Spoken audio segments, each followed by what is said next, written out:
I survived a match with Andre the Giant. He took me up in a big vertical suplex, and not only was I scared to death, I mean, my toes curled up inside my boots. But when we got down there, I learned gravity is real. And how many of those can you take?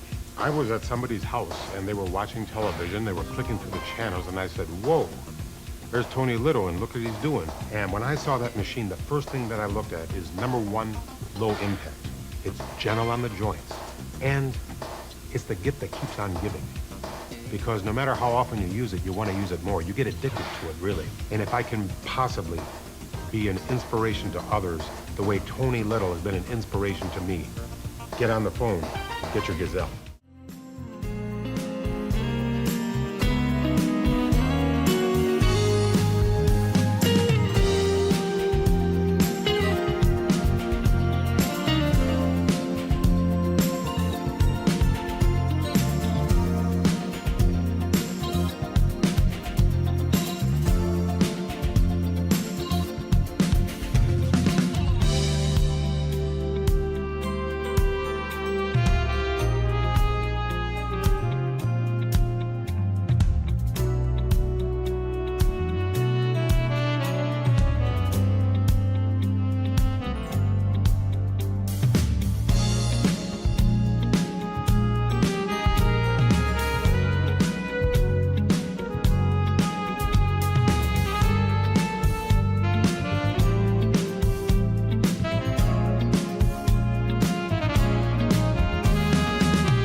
You know what I love?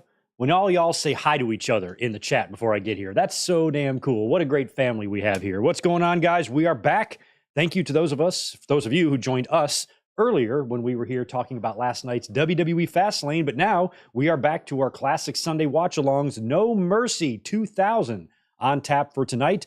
All I remember about this one is that Kurt Angle wins the championship and Steve Austin returns to the ring against Rikishi. It's not really a match in the ring. These guys brawl and Austin tries to murder him with a car, but that is really all I remember about this show. So I'm looking forward to this one. I haven't looked back at this show in many, many years and just thought it would be appropriate since we are in No Mercy month. And this is one that we haven't done. I think we've only done one No Mercy. I checked my channel and I think last year we did No Mercy 2002, Brock Taker cage match or Hell in the Cell match, excuse me.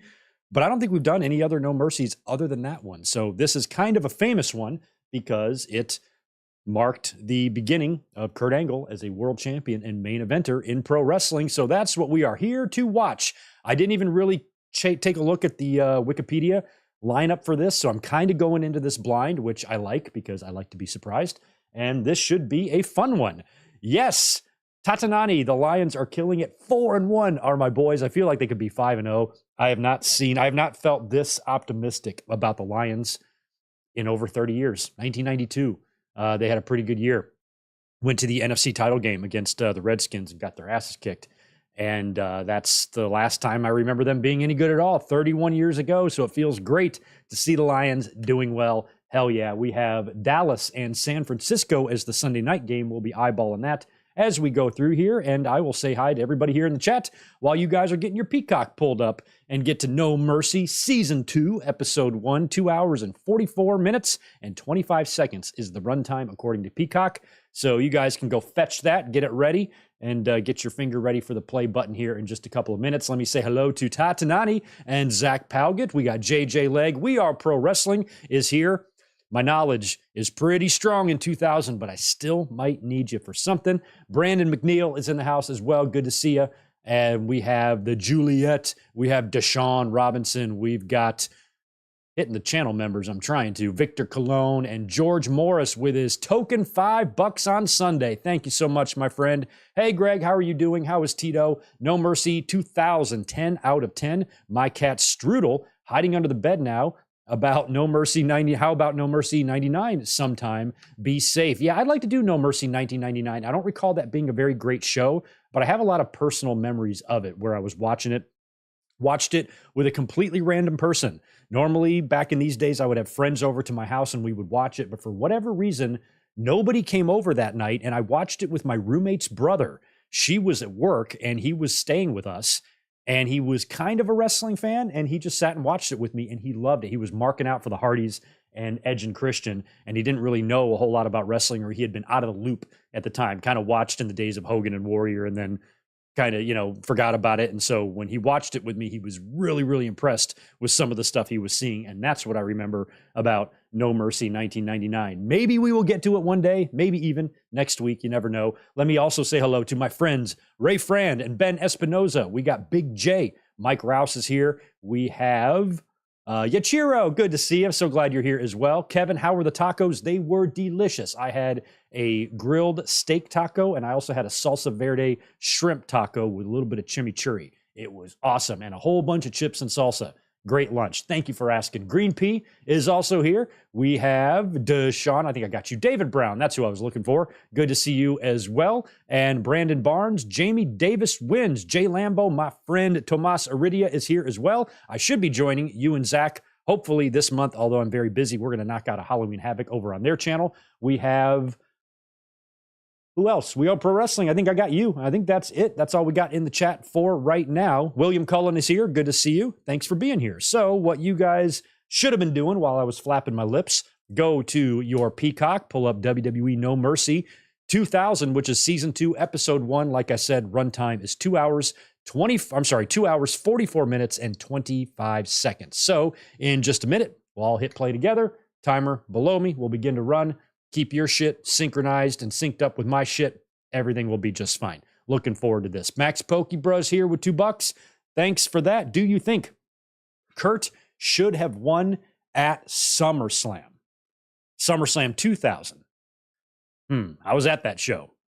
I don't know. It probably would have been better in a triple threat, format to protect your Rock and your Triple H, but I don't know. It just depends. I'm trying to think of their mentality at the time. If they were going to put the belt on Kurt 2 months later, why just not belt him at SummerSlam?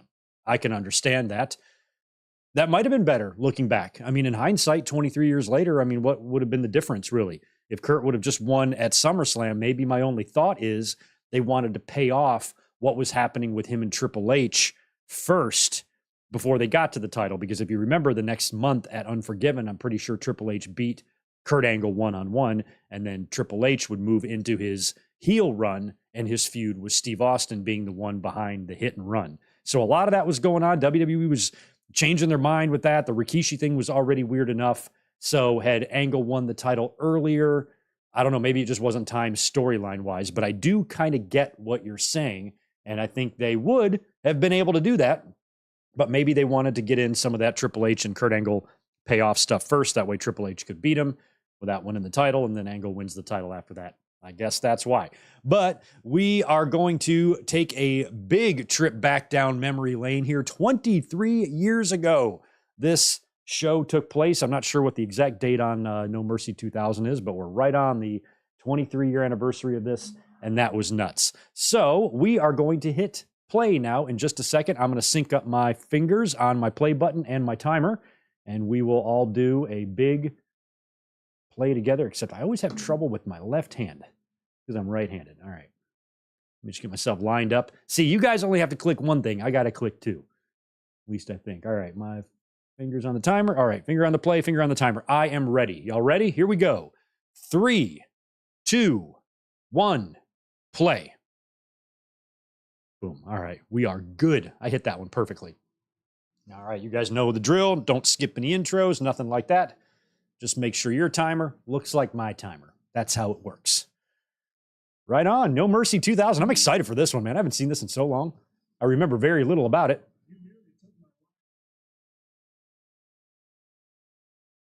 Ink tights. What the hell is that all about, Brett? I think some of these same stills are taken from that. All right. By the way, cheers to you. Open up a nice 805.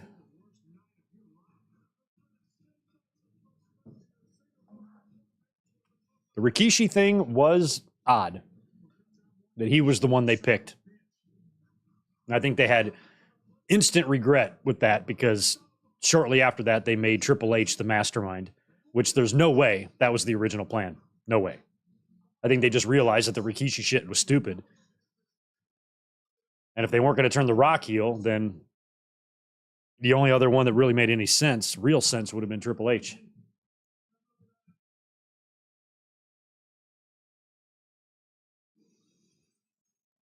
Austin and Rikishi, no mercy.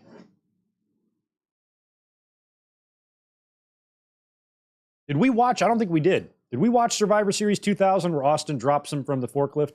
I'm not sure if we ever got to that one. We might have. I have memories of making a thumbnail, so maybe we did. I don't remember.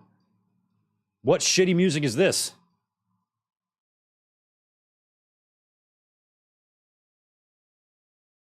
Is this the real song they used that night? I'm in Albany, New York. I've been to Albany a couple times, flown into that airport. Not my favorite city to visit.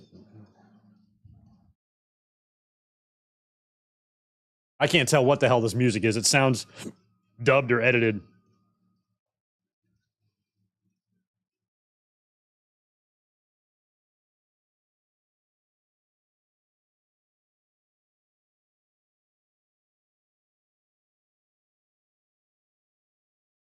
Oh, okay. We got a Dudley Boyz tag team invitational table invitation. What the fuck did he say? Okay. Okay, you're eliminated when you're put through a table?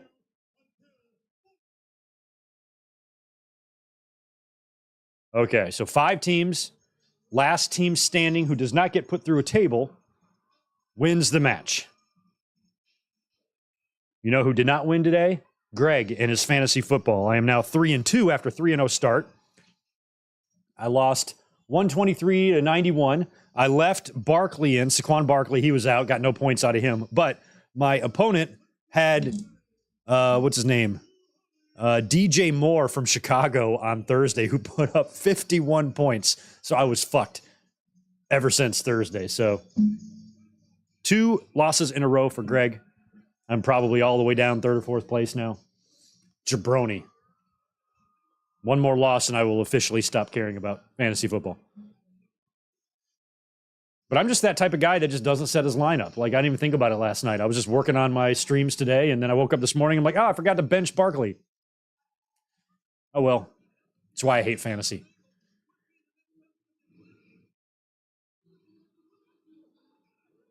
Ooh, wow. D'Lo would have been just 1 year removed from the tragic accident that paralyzed draws. Lowdown. I kind of forgot about Lowdown. Is that Mosh or Thrasher? I think that's Mosh. Mosh was Beaver Cleaver, right? Or whatever. I love memories. I love trying to remember these things. Now, wasn't D'Lo doing the thing with Tiger Ali Singh for a while, too? Wearing the same type of shit? All right, so this is the Dudley Boyz Tag Team Table Invitational. Are they in this? Who are the 5 teams? If it's named after the Dudleys, you'd think they got to be in it, right? So we're starting off with Too Cool versus Lowdown, which consists of D'Lo Brown and Mosh, I guess. D'Lo sucks. D'Lo does not suck. He's a CPA.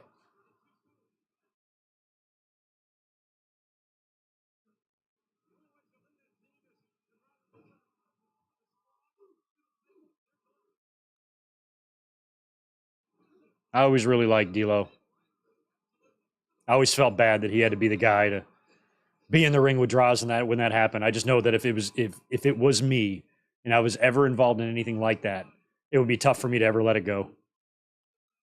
It'd probably just weigh on my shoulders till I died. Hopefully, D'Lo has managed to have some inner peace over that whole thing. All right. I love how sometimes they can't get there you go. There you go, Grandmaster. I feel like the commentary is a little quiet. Oh, shit. I just hit pause by accident. There we go.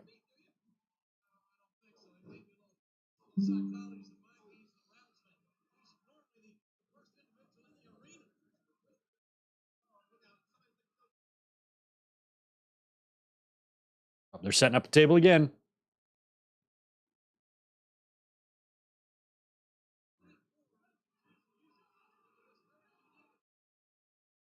Ooh. Scott. Oh, I thought there was. I'm trying to read some of the signs. Somebody killed the woodchuck. How much fish could Bobby Fish fry if Bobby Fish could fry fish? Oh.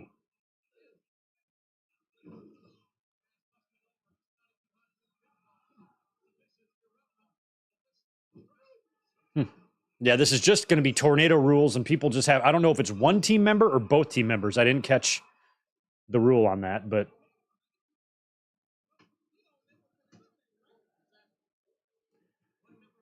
Ben Espinoza, yeah, your math is just about on point because it would be around February that Lawler left right before the WCW stuff started, which is just crazy timing. Oh, yeah, you did. You met D'Lo was there, huh? Maybe I did see D'Lo, and I would have. I don't know why I did not meet D'Lo. I might have seen him, and maybe I just elected not to meet him. But I saw Rikishi, I saw Shamrock, but I don't know if I recall D'Lo being there, or I don't recall seeing him myself. That's a bummer. That table is not going to make it. Look at the leg on that one side there. All right, Mosh got up. Okay, only one member of the team has to go through the table. Gotcha. Let's get somebody through the table. Moving on to the next team.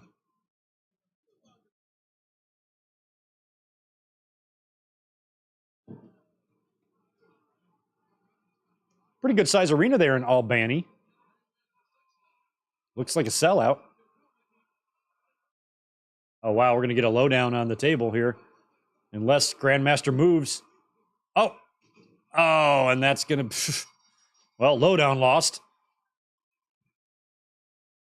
They both went through the table. D'Lo missed the frog splash, and Mosh got chucked through the table by Scotty.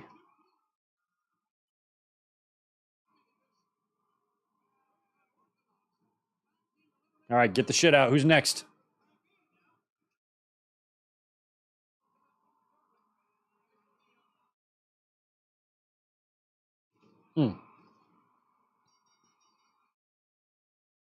Yeah, they're showing both of them. D'Lo almost did a dive through the table. Oh, who's this? Taz, and who's he teaming with these days? Spike, maybe?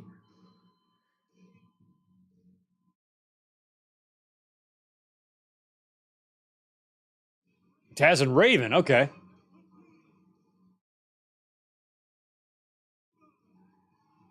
Now, Raven had just debuted, I believe, the previous month. This is shortly after the JR and Taz feud.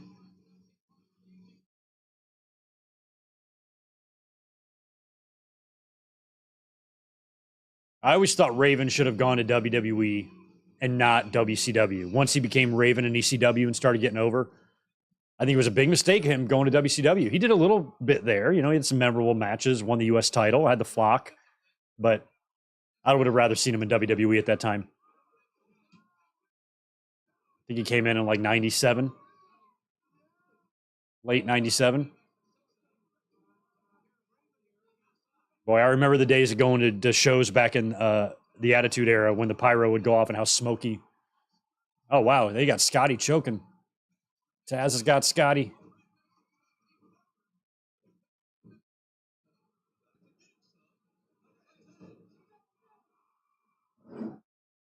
We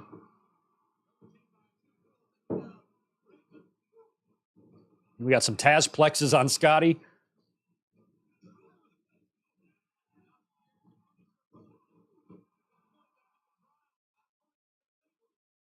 Crazy that now, I never thought about that Lawler worked with Taz at the last two pay-per-views. Now Taz is working with his son. All right, there's Brock Purdy. He's not even that Purdy. He's like, okay. He's a 6.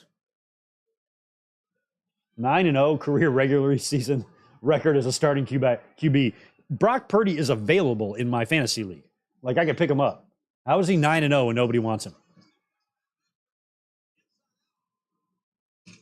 Oh, no. What is it? What? Nope. You better call an audible there. All right, so these tables are definitely gimmicked because Scotty's foot just hit the table, and that was enough to break it. You fucked up. I don't really like these type of matches. They're just kind of... They're just a lot of... It's a lot of clusterfuck stuff with just a few highlights of table bumps. That's all it is. Oh, he's going to go under the table? I couldn't do the worm because I would be so terrified that I'd smack my face on the ground. Well, that table's not gimmicked because Grandmaster was standing on it, and they just slammed Scotty on it and it didn't break. Oh, see, now that one broke. See, now that one broke just straight in half. The other one on the outside kind of shattered. So it's just particle board. I don't know what they do, if they pre-cut it underneath or perforate it or what, but they might flip it over, make some cuts underneath. With something, skill saw or something. Oh, here's the Dudleys. So this is only the 4th team. Who's the last team? And I love how they have to bring a table as if there's not 36 of them under the table or under the ring.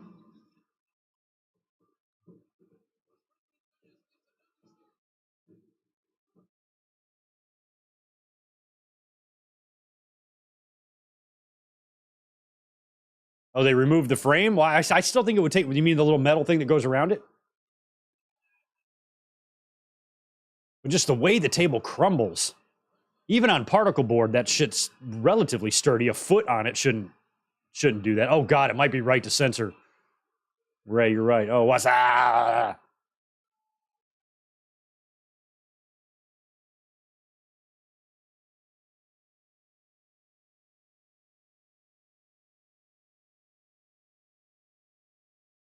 I just don't understand why it's always Devon's job. Fuck you, Bubba. You get the table.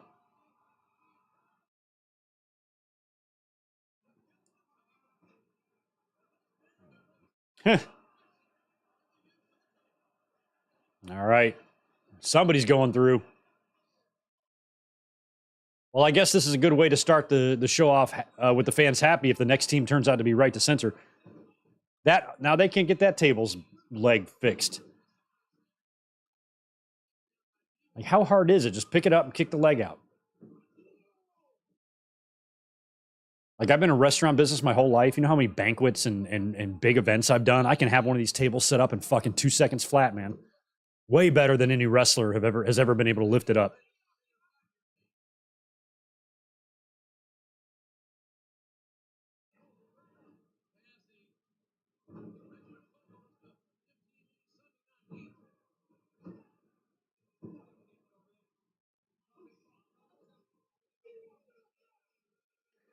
Max doesn't like the Right to Censor song? See, I like to have sex to it. That's my favorite use for the song. It fits well. Try it. Oh! So Devon just leg dropped Taz through the table. So here comes the last team. Are we right about Right to Censor, or is it somebody else? Or is it APA or something?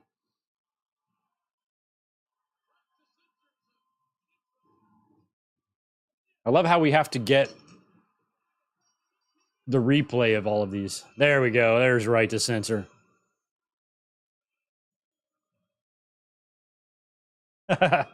Juliet's TMI. Just imagine it, Juliet. Just think about it for a minute. Don't act like it wouldn't be hot. I saw you say hi to me, by the way, in Solomonster's stream. I chimed in the other night to wish him happy birthday, but I was at work, and I saw that you had said what's up to me.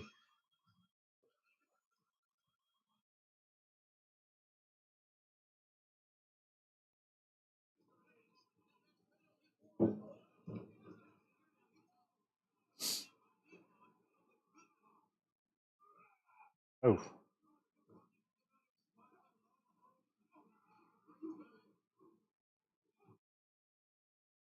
So it's Buchanan and Godfather. Oh! And Goodfather. I mean, I'm assuming Dudleys are going to win this table challenge, right? Because how are you going to lose a match that's named after yourself? Pardon me while I eat this Rob Van Dam piece of candy.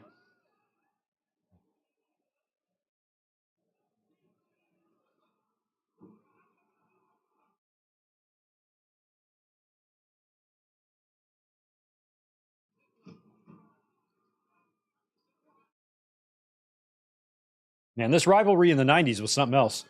Dallas and San Fran. Probably not so much now, although both teams have good records.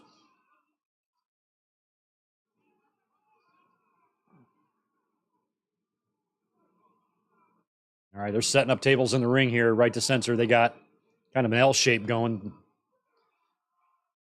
That's a good table configuration for like a business meeting. You want to go for those L shapes, maybe a U shape or a big square.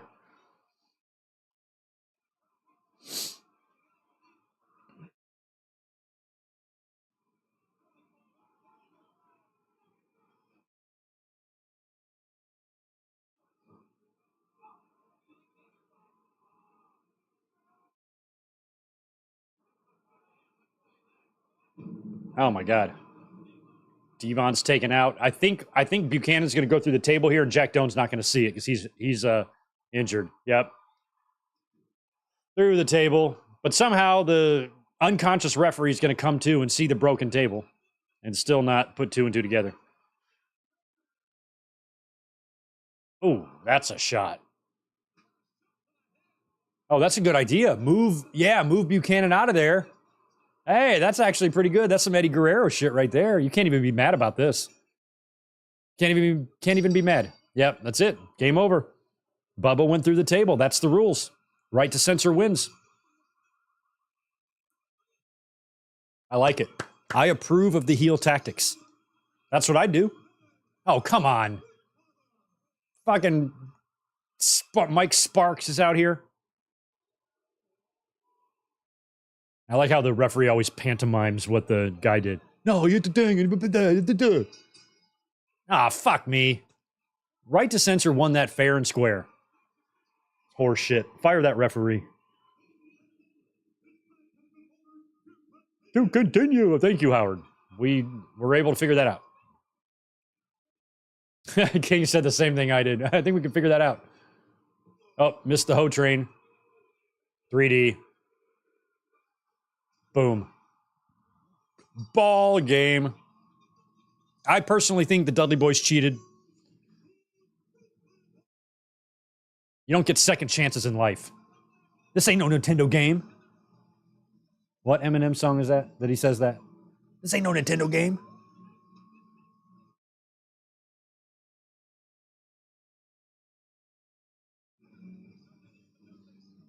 Fucking ref. Mike Sparks. Killjoy.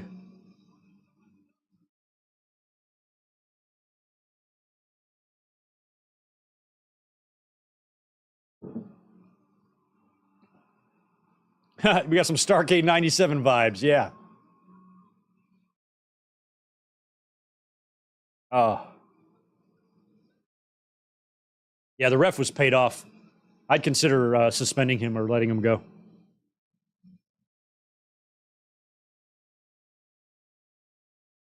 Man, it's too bad there isn't a right to censor angle now because the leader should be a Karen. You should just find some crazy-ass Karen. She can be the leader. Hi, Trish. Oh. Oh, it's TNA.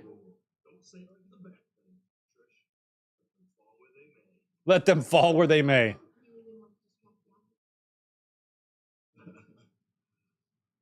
Oh, they're facing the APA. Oh, hi, Rikishi. Do you have to look at me like that? This makes me uncomfortable. Okay, yeah, walk away. Thank you. Oh, you got a sledgehammer?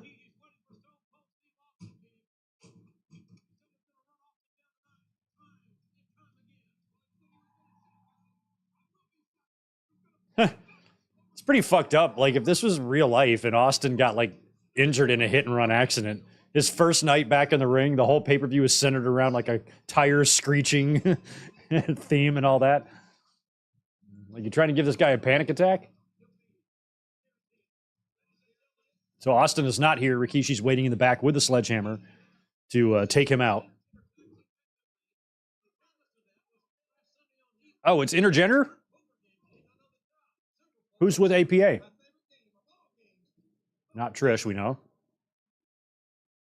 Oh, okay. It's like that. Strip poker. Right on.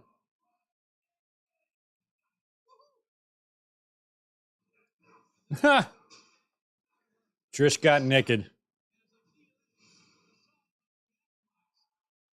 And then last Monday, okay, Trish is back for more. I don't know how many times we've seen throughout the years in wrestling a man sexually assaulting and forcing a kiss on another woman. It's probably happened 100 times. I just think that's wild. Okay, so it's going to be Lita. All right, so it's going to be Lita and the APA versus Trish and Test and Albert. TTNA.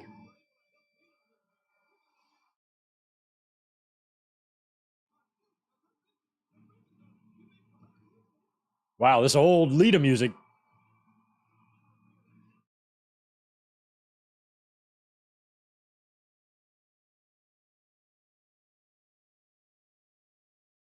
Lita, can I have your thong? Oh my God.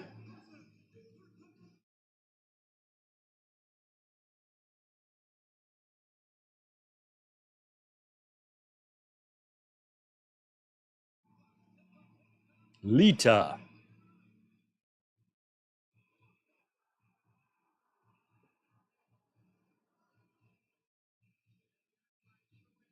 Well, we got 7-0 early here. San Francisco up on Dallas.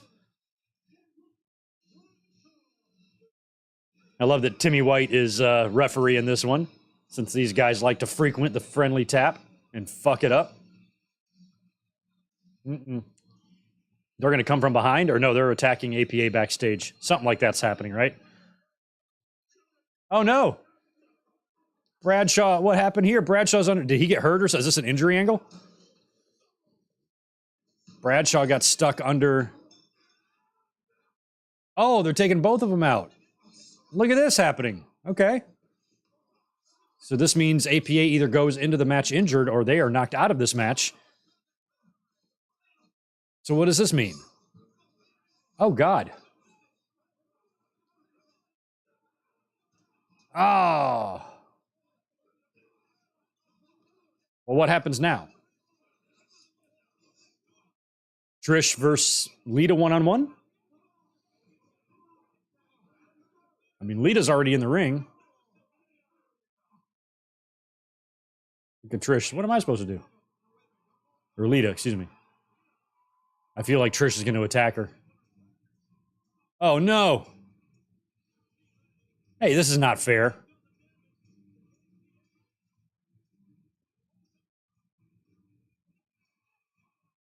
This is not fair. I'm against this.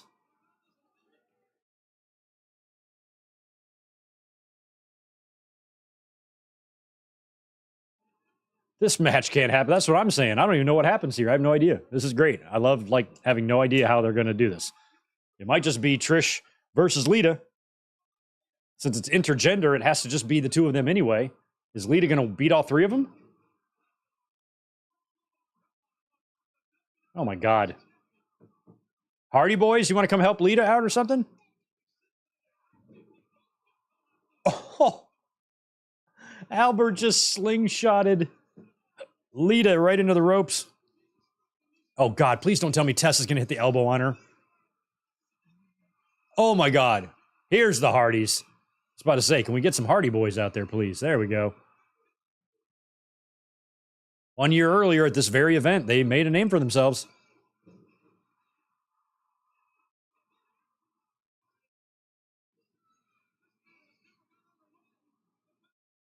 So I wonder what the reason for that was.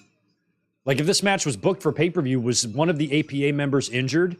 Do you think, and that's why they did that? Because why else would they even do this? Why wouldn't they just switch the match to the Hardy Boys? I feel like that had to be an injury thing or something.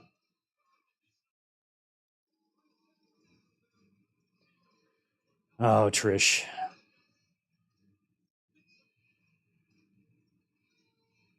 Look at Lito. Like, this is horseshit, man. These three people just beat the hell out of me. Oh, look at there. It's Adam and Chris. Oh, food poisoning. That's right. He had food poisoning. We thought it was our nuts.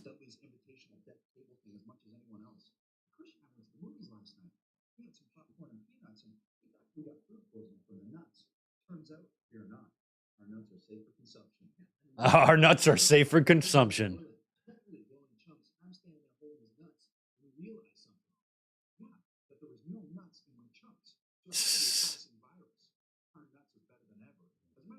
Lillian. Yeah, whip them out.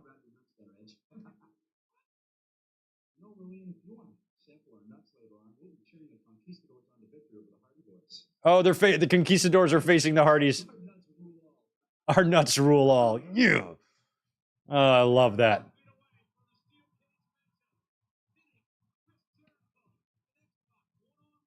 Oh, Jericho and X-Pac in a cage. All right. That's right. They did have issues, didn't they? They wrestled at 2 back-to-back Unforgivens. Oh, Rikishi's there with his sledge. It's a sledgehammer. Do you ever take it off any sweet jumps? All right, here comes Y2J.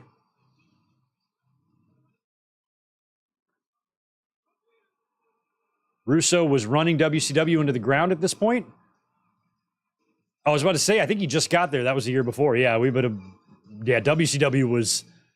I basically, around this time, didn't even consider that WCW existed. I was checked out of them in 99, probably the end of 99. I mean, I couldn't give in two shits what they were doing. They just weren't interesting to me. Nothing they were doing was interesting. And so by the time they got to 2000, I was really checked out, like really. Didn't care about Russo or Bischoff's blonde hair. Didn't care about Papa Pump or any new blood or none of that. This just wasn't good to me. This is where it was. The WWE was where the quality entertainment was. And by the time we got to October of 2000, WCW wasn't even on my radar. If anything, I was tuning into them to make fun of them.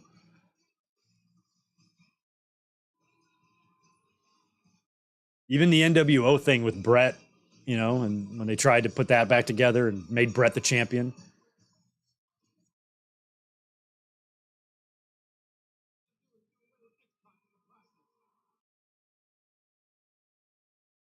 All right, Jericho against X-Pac. Do we get any blood in this match, I wonder?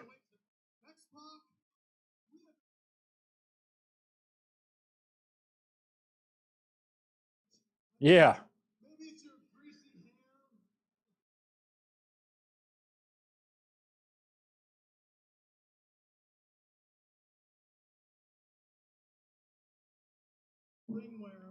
Kumsiko. Look who's talking, Jericho.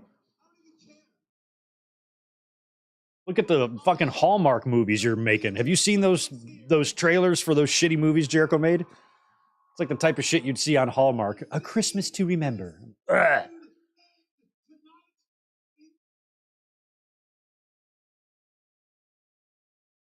A Montana Christmas.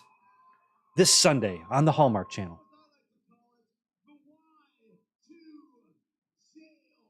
The Y2 jail. I'm so glad that they finally put some mesh in the corners, because one thing I hated about these new cages that were lowered, they had such a gap. See that gap right there in between? And I'm like, they just look like it's not a cage. It's four walls of fence placed in a square. They're not even connected. It just looked dumb. So this helps connect it a little bit more. Again. I need to start saying again more. All right. You think you can tell us what to wear? You think you're better?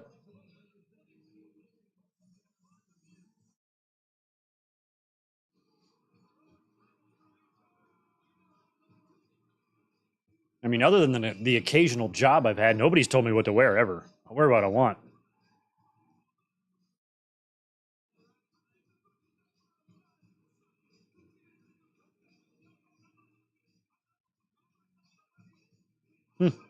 Well, at least Uncle Cracker is not here yet. That shit sucked. Spaz Phoenix is here. What you got to say? Thanks for the $5. Fastlane review is now up. That makes two of us. Super NXT preview coming up tomorrow morning. Hope y'all are doing well. Happy Canadian Thanksgiving. Is that today? Holy shit. Happy Canadian Thanksgiving. I didn't know that was today. What do y'all eat? What do Canadians eat? Like a poutine and a roasted poutine? I don't know what you eat. Do you eat disgusting shit like we do for our Thanksgiving? Hey, here's a giant fucking dry turkey to gnaw on, and then a whole bunch of casseroles of your aunt's world famous something or other. Bunch of heavy, wet, moist, heavy, fatty, buttery food. Are y'all as gross as we are? Turkey, good. Okay, y'all do eat turkey. There's a reason why we only eat turkey once a year. I like a good turkey sandwich or something, but in terms of the turkey bird, like cooking it as a bird, you got to brine it. Otherwise, it's can be a tad dry. But I'm glad that we're still the same. Turkey's for everyone. Thanksgiving is very big with the Italians. Turkey cacciatore, sweet potato parmesan. There is no such thing as Thanksgiving in Italy. It's an American holiday. Ever been to Sicily by any chance? Thanksgiving is very big in Sicily on account of the large number of Sicilians who went to that country and then got thrown back out.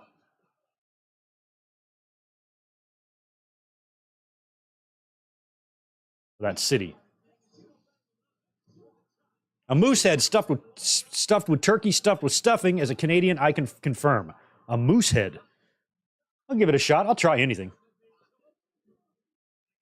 My favorite is every Thanksgiving, all the videos of people setting their houses on fire trying to deep fry the turkey because they don't understand how boiling hot oil works. Oh, we've already had some pretty close escapes here from the cage, but you know this is going to go way longer.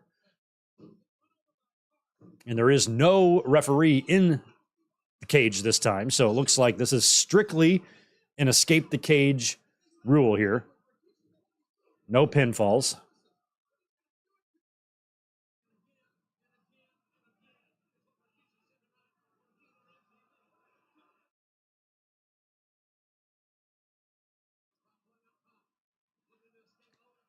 Did Jericho shortly after, did Jericho ever have any run-ins with Kane around this time, or was that the following year? Because I remember when that was happening too, I was like speculating. I'm like, do you think the reason that Kane is attacking Jericho is because of Jericho's feud with like X-Pac? Like maybe Kane still has, you know, some love for X-Pac or something. I remember I was trying to put that together, but was never able to.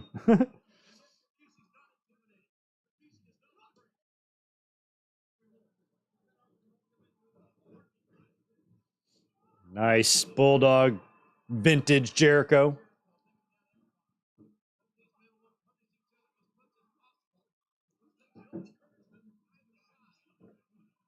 Alvin's got a timer going off. Take care, man. Thanks for popping in. Okay, yeah. Okay, so I'm right. I remember I was remembering that at the time, and I'm like, man, Kane really seems to have it in for Jericho. And I was thinking that maybe it was because of this feud that Kane was sticking up for his old buddy. And maybe we'd see a reunion of the two, but I don't think that ever happened.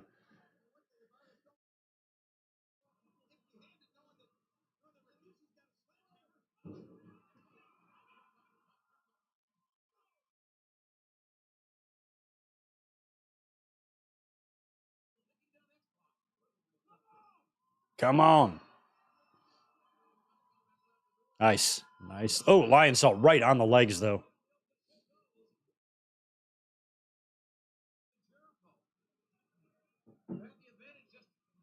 I mean, what happens if you go to the well once too often? It just runs out of water? Or, like, I don't get it. What's the worst that could happen if you go to the well once too often? You fall in it?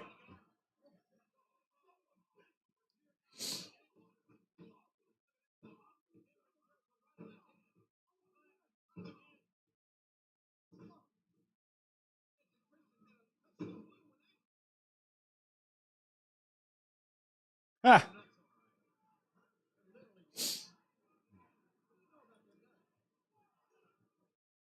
Ooh. Is Jericho blading? He is. You can tell. I think he might be. I can't. Well, maybe he's not. Looked like he might have been.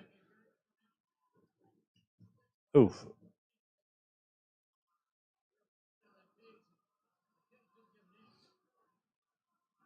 It's a cool thing when you got that long hair, you can lay, face down and that hair can cover you, kind of conceal you when you blade a little bit. I just can't get a look at Jericho's face to see if he's bleeding.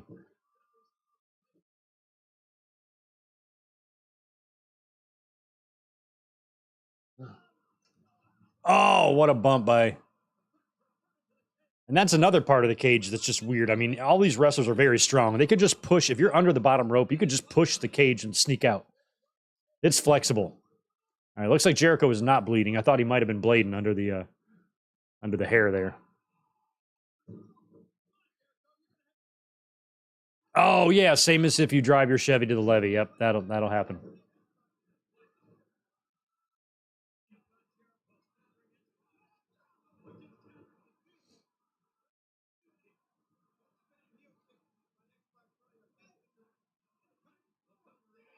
Damn.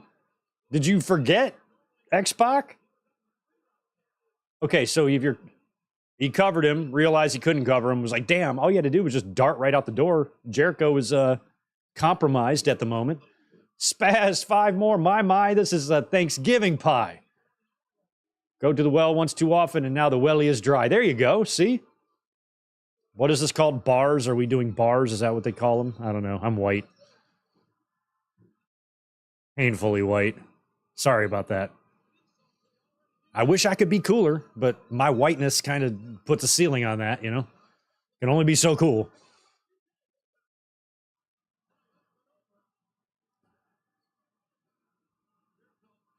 Quite the apparatus that lifts these things to the top. Oh God, power bomb! Jesus Christ! That was a last ride from the top of the cage. I don't think that bump got a loud enough response from the crowd. That was an underrated bump, back bump by X-Pac for a guy with a history of neck problems.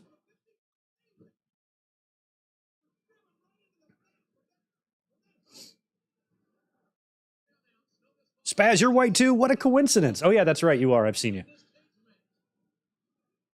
Nothing we can do about it. Trapped by our whiteness.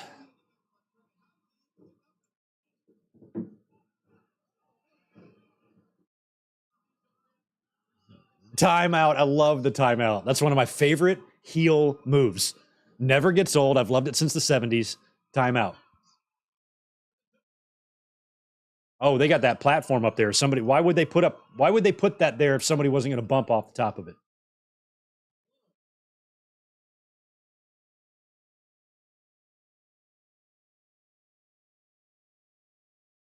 Debo Samuel, like the guy from Friday? That's a cool name. First down, 49ers.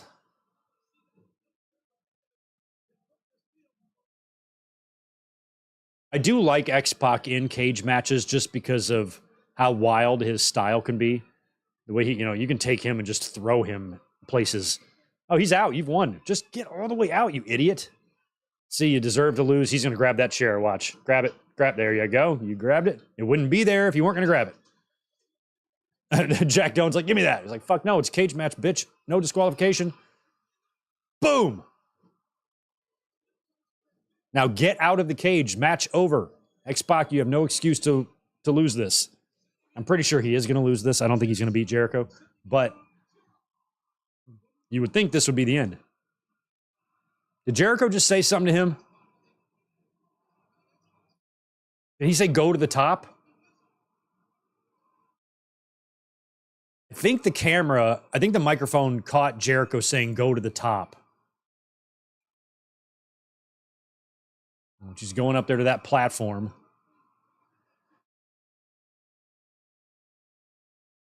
Oh, I'm still cool. Thanks, Brandon. Thank God, because I wasn't sure, man.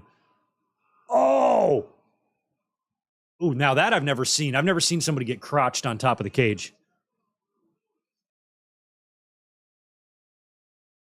Honestly, a straight metal bar would hurt getting crotched way more than that wide platform.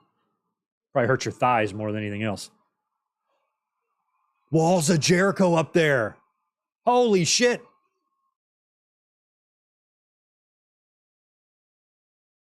He's got, oh. Jesus Christ, man. I would not want to just be bumping off the top of that cage like it's nothing. These aren't hip tosses. Christ.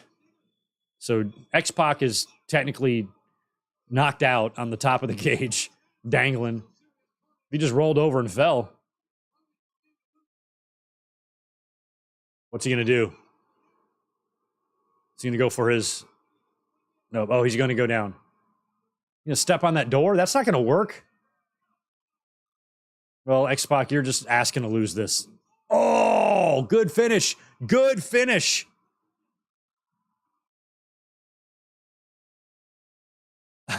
he pushed it one more time. I'll give them credit. That was a unique finish to a cage match that I don't even remember ever seeing.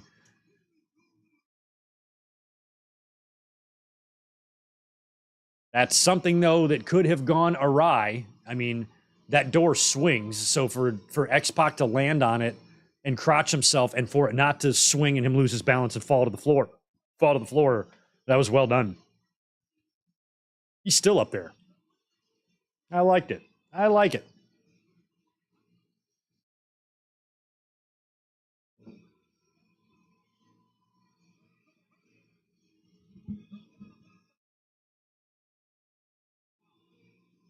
Why do the announcers sound so quiet? Look at Jericho, help me. I don't recall ever seeing this guy ever. I don't even know who he is that Jericho's holding on to. All right, Jericho beats X-Pac, and we're at WWF New York. I still can't believe they had this restaurant there. I always wanted to go. I never went.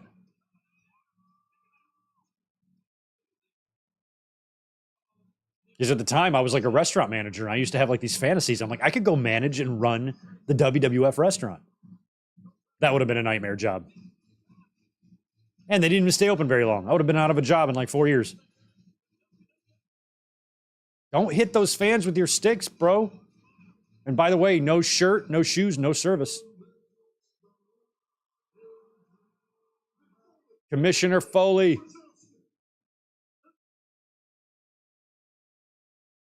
Yo, easy. Don't. Rikishi, if you ruin that lava lamp, it's coming out of your check.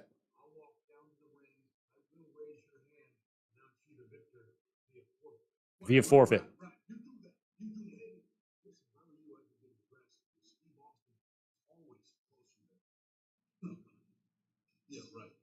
Yeah, right.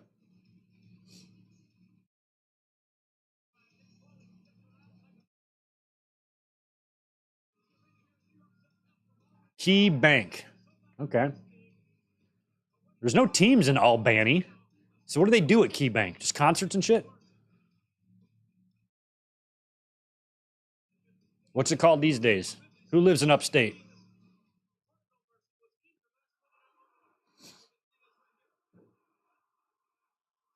Oh, really? I didn't know. Okay, Jeff Hardy did the same spot to Johnny Nitro at New Year's Revolution 2007. We should watch that show. Maybe this January.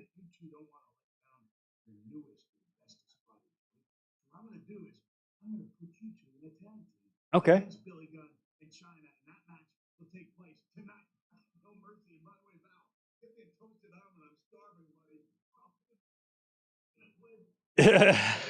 Oh my God. Did Foley asked Val to get him a toasted almond because he's starving. Toasted almond is a drink. It's like Kahlua and milk. It's disgusting. Maybe amaretto is in there too, something like that. And then he said, I'll be in my office looking at Playboys. Is that what he said? Foley.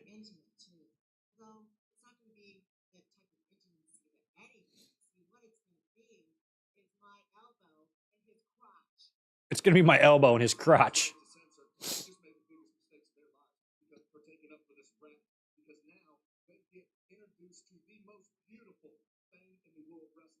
I like how Billy Gunn in China. Is that making Eddie jealous? Oh, we have to hear Right to Censor music twice. And if Right to Censor wins this match, that means we have to hear it 3 times. Awesome. Kind of gets you in the mood, you know? Right, Juliet?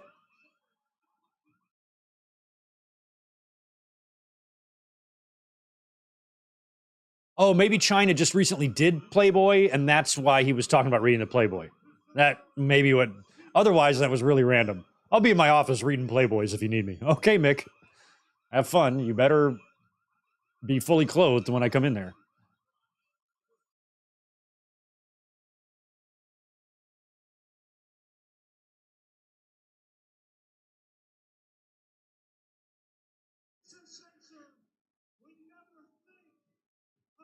Oh, Eddie was jealous that China was in Playboy and cheated on her with the hose. Well, that'll happen.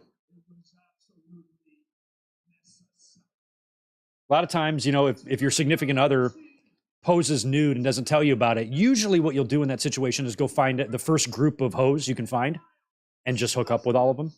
That's standard stuff. Pretty typical in relationships around the world. Rectally obsessed friend. That's not me. I'm going to go get a beer. I'll be right back.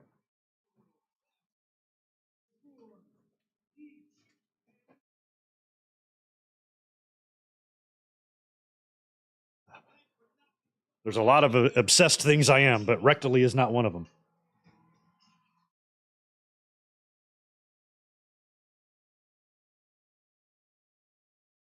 Never really loved China's theme music, to be honest. I thought it was really weird that the first line in the song says, "Don't treat me like a woman." Considering all of the ugly jokes that used to go on about China around those times, I thought it was a rib. The lyrics are painfully stupid. All she needed was some Rhea Ripley sounding shit. She would have been fine. Don't treat me like a woman.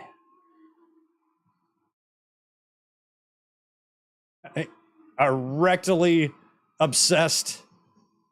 Look how young Billy looks. Looks like his son's.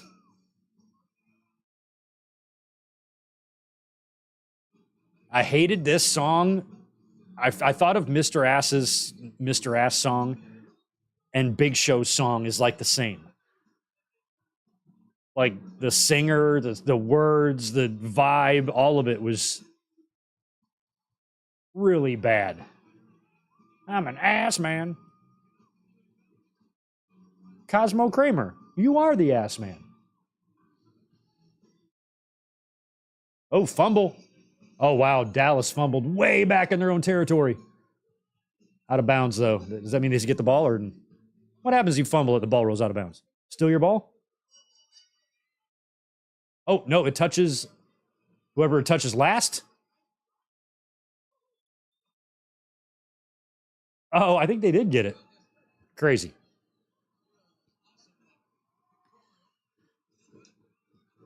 Yeah, Billy Gunn too. Like he was always like deceptively big. Like obviously here he looks like a gigantic person, but there were parts of his career where I never really looked at him as huge. You know, I met him at WrestleCon, and he's 60 by now, but he was just still just a giant piece of granite.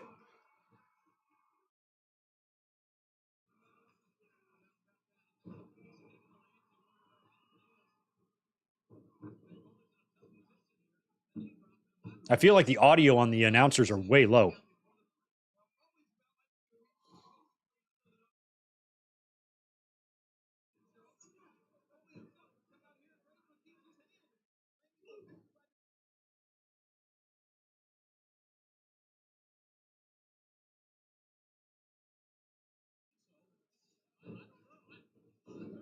Jeez.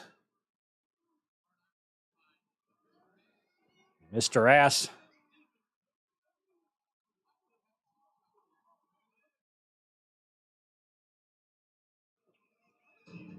We got Mr. Ass, Venus Penis, China Vagina. What else are we missing? What other part?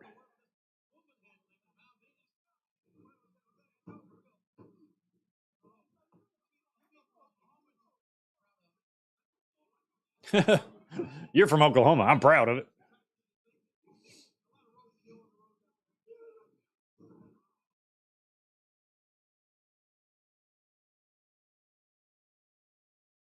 Want to welcome the tribal chief, Jake. Oh, quit his job at State Farm to become tribal chief. That's what I'm talking about. That's what's called moving up in the world. Way to go, Jake. If the ball went out of bounds in a fumble, then the team that fumbled keeps the ball. Okay, I didn't know if like maybe it touched a 49er and like a 49er kicked it, like if Dallas fumbled and then a 49er kicked it out of bounds, if it goes to 49ers. I don't have the rule book near me, so thanks for clarifying. China working over Stevie. Stevie Richards' white socks are ridiculous, but at least it's better than the no socks and the short pants dress shoes thing that I hate so much.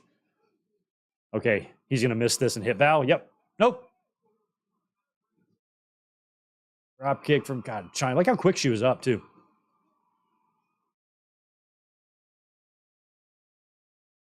It would be cool if we could get like a China and Rhea Ripley face to face.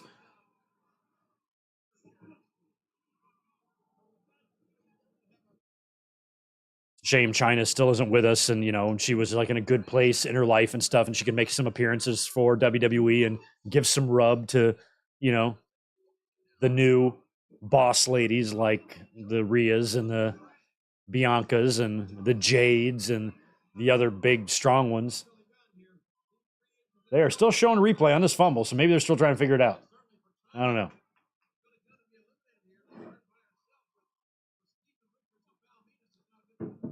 Check out the baldy in the overalls in the crowd there. Looks like a farmer Billy Corgan. Andy Linnell is here. Good to see you. Good to see Crash.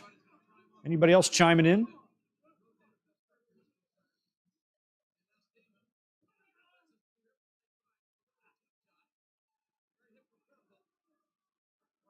I don't know, man, Victor. Something tells me that Colette, Foley's wife, would probably be all right if you like looked at a Playboy. She's cool. If one thing Colette knows is that she can trust her husband. Foley was always a very safe and non-threatening member of the roster. All the women loved him. They knew if they were with Foley, they were safe and would be treated with respect and never hit on or anything like that. Foley's great. So I think Foley's earned a little looky-loo and a couple of nudie mags if he wants, just due to his undying loyalty to his wife and family.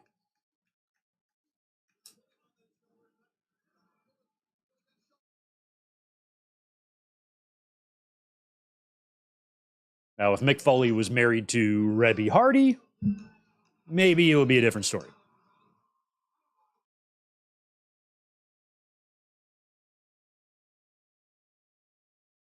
I remember the first time I learned who Mick Foley's wife was when he became Dude Love. And one of the first ever Dude Lovettes, or the groupies that would like hit the ring and give him smooches. One of the first girls to ever do that was Colette. And I heard about it. Might have been in the either in the Toilet Paper Torch or a website, or I'm sorry, a hotline that I called at the time. I learned about the week after. Word is that Mick Foley's real life wife was one of the dudettes or whatever. And I'm like, holy shit. I'm like, that's who Foley is married to? I was blown away. And it validated one of my good friends at the time. She would watch wrestling with me sometimes and saw Foley. I think it was Beyond the Mat. Not Beyond the Mat or Wrestling with Shadows. And she saw him with his mask off. And she goes, he is a handsome man. And I never forgot that. And then when you find out about Colette, you're like, oh yeah, that matches. Foley's a good-looking guy. He's handsome. Handsome devil. Women would be so lucky to be with a guy like Foley. Oh, low blow to Stevie. Famouser to Stevie. Good. Maybe we won't have to hear right to censor 3 times. All right, now they got Val isolated. A little double team action here from Billy and Chyna. Famouser? Nope, neck breaker.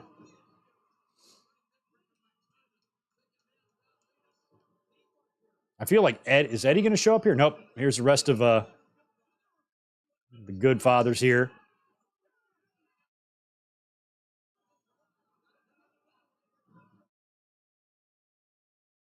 Like, we got supply and demand in the same faction. They're just not called that. Oh, pedigree. Eddie hits Chyna. Why would that? Well, I guess the thorns might sting a little bit. Does the referee not see a bunch of roses in the ring? Fucking Eddie. Your son Dominic would be ashamed of you, Eddie, treating Chyna like that. Dominic doesn't treat mommy like that. He would never hit her with flowers like that.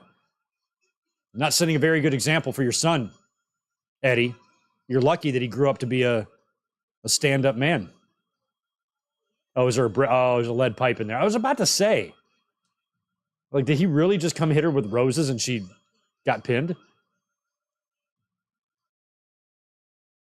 That's a gigantic piece of thick, girthy rebar. Where does Eddie even find something like that?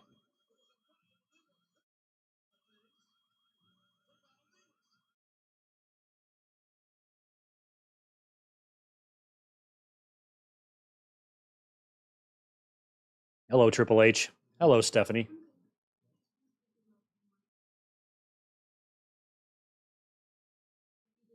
Look how hot Stephanie is. Jesus.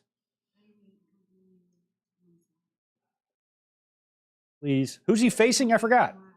Oh, Benoit. Oh, Benoit. That's right. No, Stephanie. The answer is no, Steph.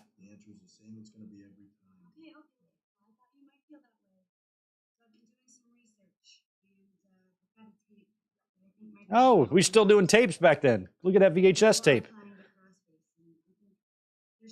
Kids, go to Google and just type in the letters VHS. It'll tell you exactly what those are. Show a picture of it and everything. Uh-oh. Oh, that's right. I forgot she's kind of with Kurt, too.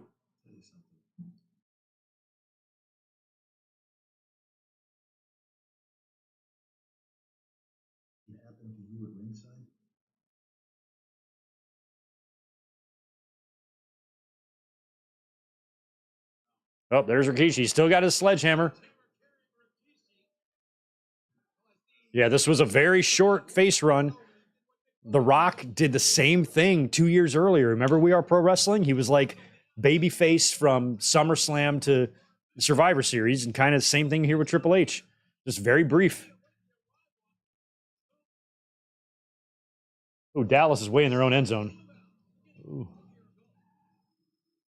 Ooh. All right, so it's time. It's time for this match.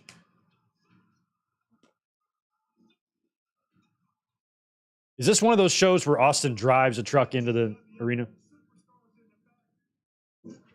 Be right back.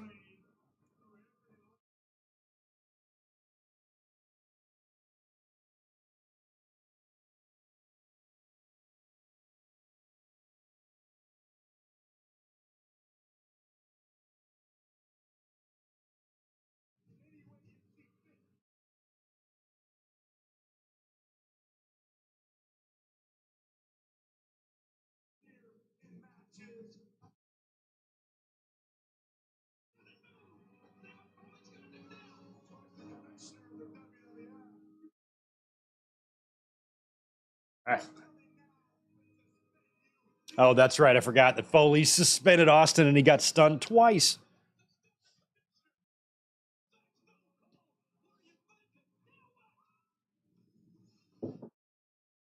No remorse. Rumpelmane, what's up? Appreciate that $5 from you. Crazy how much the Yabagunda momentum was in WWE's favor at the time compared to WCW, dead as a doornail. I said the same thing earlier. WCW wasn't even on my radar. What they were doing was so uninteresting compared to this. Now, if WWE didn't exist and WCW was all we had, then I'm sure that would be fine. But this stuff was getting all the attention.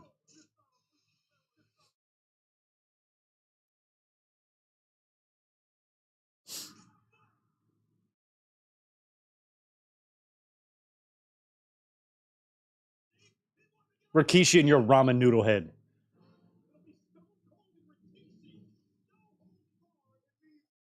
I did it for The Rock. During the investigation that Foley was conducting, trying to find out who ran over Austin, I thought it was going to be The Rock. I thought that's what they were going to do. I thought that made the best story, but I don't think WWE wanted to really go heel with The Rock at that time. He was way too over. Then they went and turned Austin heel instead at WrestleMania.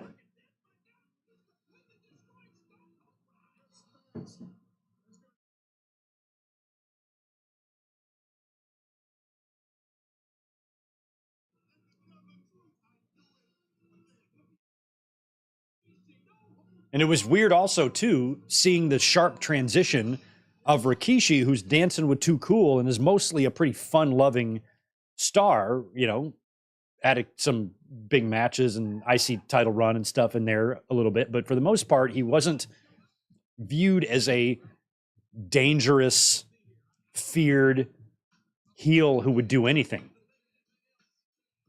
Oh, yeah, I'm a bad man. And this is another heel run that would be short-lived. If I remember right, I think it would be just a few months later in early 2001, maybe right after WrestleMania, that he was back to being a babyface, just because it was almost like, it's like Tatanka. You know, Tatanka had that long run as a babyface, remained undefeated for quite a long time, turned heel in the swerve at SummerSlam 94. How much longer was he in the company? 4 months? That was it. Gone. Or I guess he did come back the following. Oh, yes, I guess he was there about a year. He did wrestle all the way through $1 Million Corporation until the summer of 95. So about a year is all he lasted, and then he was gone. So Rikishi, it was like, now that they turned him heel, there wasn't really a whole lot for him to do once the Austin stuff quit. So he went back to dancing.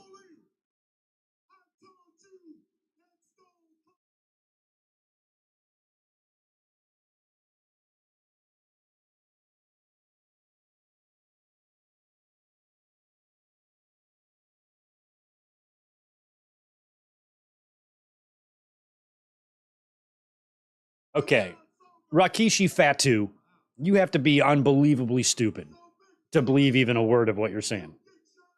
It's probably because your hair is ramen noodles. I'd be mad if my hair was ramen noodles too.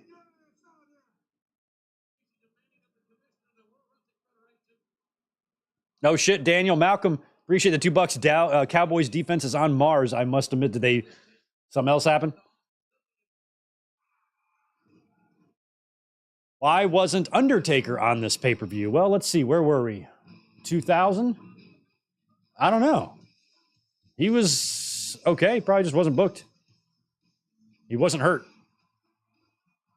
All right, so here comes Foley to raise the hand of Rikishi because Austin is too much of a chicken shit to show up. He's probably at home cowering under his bed, scared, fearing for his life. That one half of the head shrinkers might actually end his career.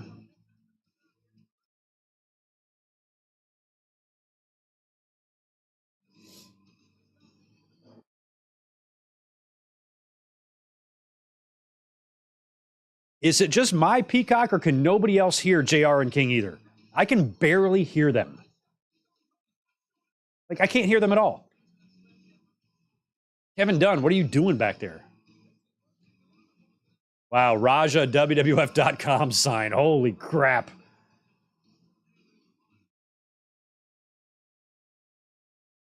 I remember some of those early websites. I was getting online around this time. I had a computer, was downloading music off Napster like a motherfucker. On my $300 compact Presario computer. Came with a printer.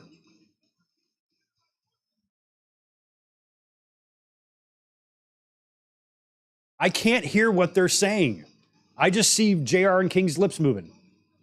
I can hear the theme music, but I can't hear them.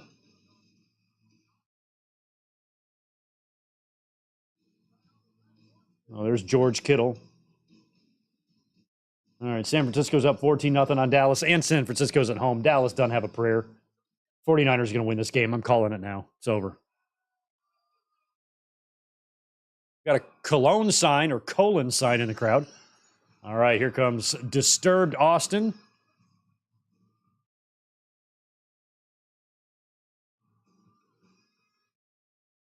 Took me a while to get used to this Disturbed theme. See, even the crowd isn't going too nuts here.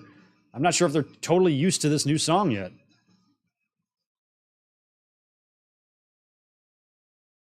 There he is, finally. Of course, he's going to drive in.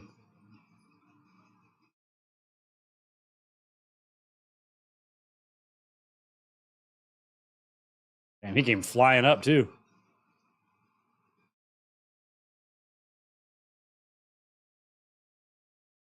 I can't even hear the announcers. It's kind of annoying, to be honest.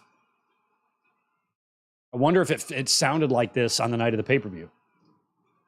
Damn, he is wearing out Rikishi. This reminds me of DX, D-Generation X, In Your House in 97. The way he drove it in to face The Rock, and he, like, stunned D'Lo on the truck and everything.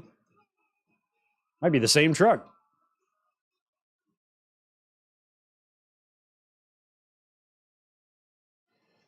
He's stomping a mud hole in Rikishi, all right. I heard that, JR.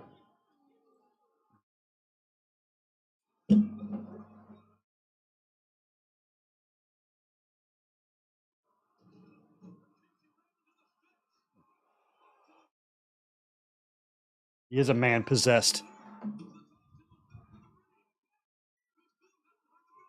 No bell. He just sent Rikishi flying. We got a nice big view of Rikishi's crack. And no, I don't mean the drug. I mean something far more dangerous. I mean his ass crack.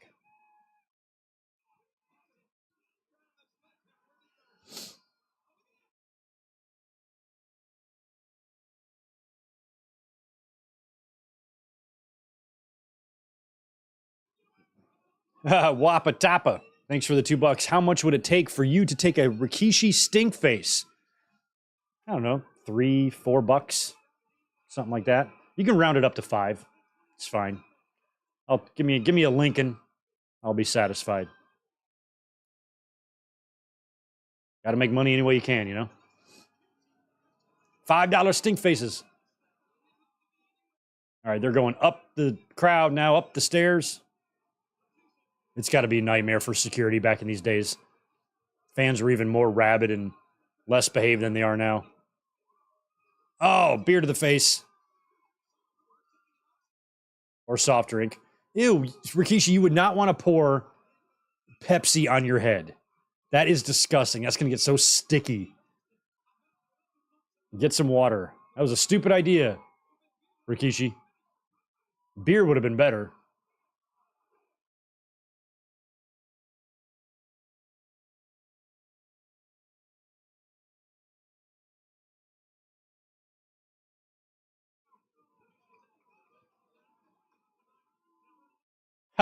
Wrestling needs more matches with driving a truck to the ring. Yeah.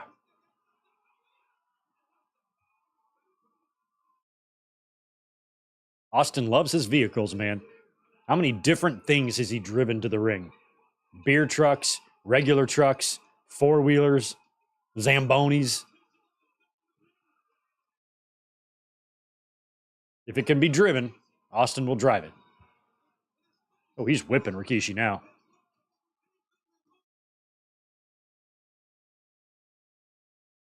Where does the government keep their mules? Like, is there like a pen of mules like in DC somewhere? Like at the Pentagon? Like, you know that how the Pentagon has that open space in the middle? Is that where they keep the mules? Like, where do they put the mules?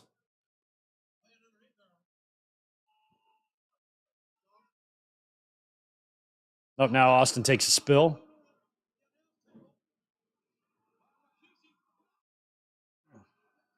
Nice recovery by Austin. He went all the way over the announce table, didn't even miss a beat, got right back up, came in with a hard clothesline on Rikishi. He has a rope. Austin has got a rope.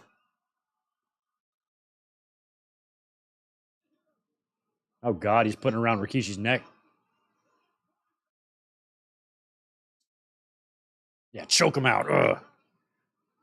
Tell you what, I've told you guys months ago when I was watching Breaking Bad how bad I hated the show because it stressed me out and I hated how dark and violent and sad and depressing and fucking horrible it was. But the one part I liked is the very end scene when Jesse is like choking out that Todd guy with the chain, like, ah, just like choking him out. I felt that. I was like going, yeah, choke that motherfucker.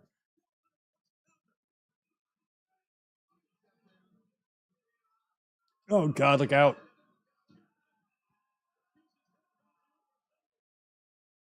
There you go. Yeah, go to the Spanish guys. Hugo and Carlos, they don't care.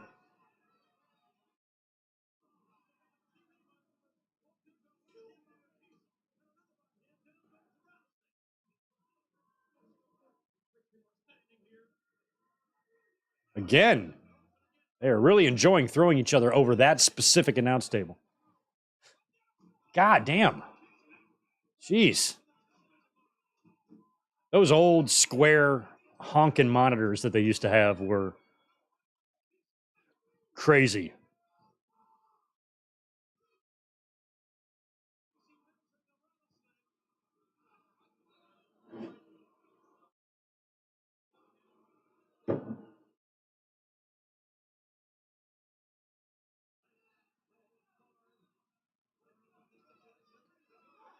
As long as it's not a monster truck on top of Cobo Hall. Oh, yeah, good old Cobo. I went there as a kid a few times. I saw a live. My parents took me when I was like little to like a live Sesame Street live action thing at Cobo Hall.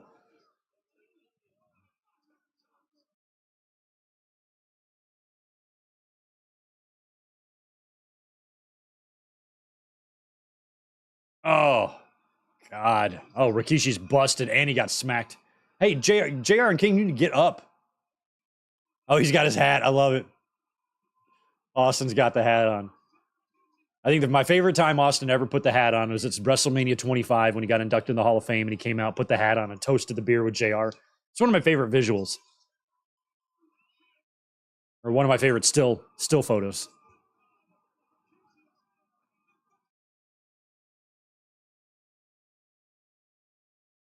Oh, look out, Rikishi. Oh, Lord.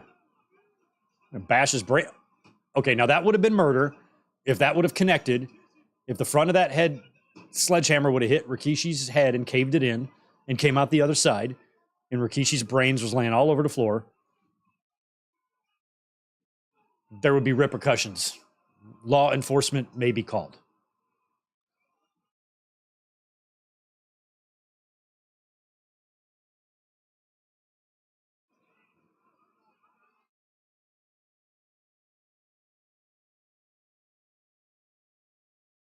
Oh, he's going to hit him into the... Oh, that's right. I was about to say, how do they get outside? Because I know something happens outside. So Austin's going to take Rikishi for a little drive. You got to back up in this shit? It's actually kind of got to be kind of hard. He's drinking and driving. That's nice. You have to back up. Don't go too fast, Austin. Stay straight. It can be very easy to back into those fans. Austin could run over some fans.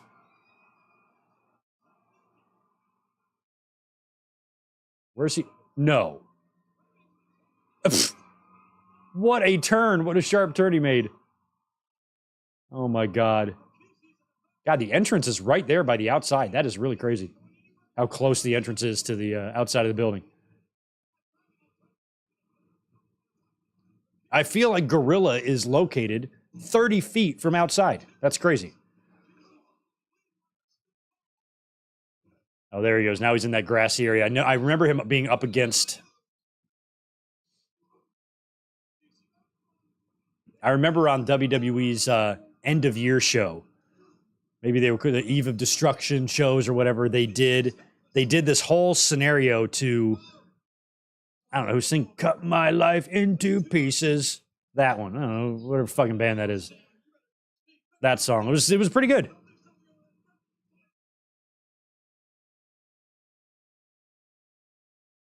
Not Drowning Pool. Not... It's a band like... Oh, the Cops. Well, and that's something that Austin should be... That's twice now. 2 counts of attempted murder. First with the sledgehammer, then with the truck. And now it's assaulting a police officer. Vehicular assault of law enforcement and 2 counts of attempted murder. By my tally, Austin is looking at 25 years in prison, if convicted on all counts. Him and Sonny are going to be in adjacent wings. Austin will call out to her and go, "Hey, Sonny, what are you in for?" "Killing somebody." "Me too."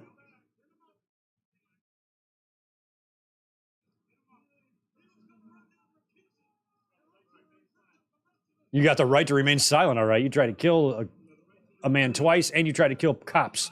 You try to kill the police. And you understand your rights? I don't think Austin wants to be understanding anything.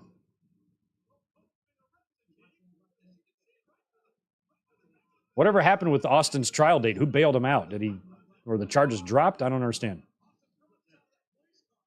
Also, driving while intoxicated, or at least drinking and driving. They should at least breathalyzer him. See, I can't be in handcuffs. That would make me so claustrophobic. I couldn't even imagine, like, being, like, after a match, you're hot, you're sweaty, you're breathing hard, and then you got to sit in a tiny-ass confined space with your hands tied behind your back. I'd be suffocating. I'd be absolutely losing my mind. I'd be like, "Will you please get away from the camera and take these bitches off me?" I love the fan. Look at the fans behind looking at the screen. That's the best. If I was king, I'd just fucking elbow Judas Effect one of these little shits, especially that guy. That guy right there. Judas Effect to his face.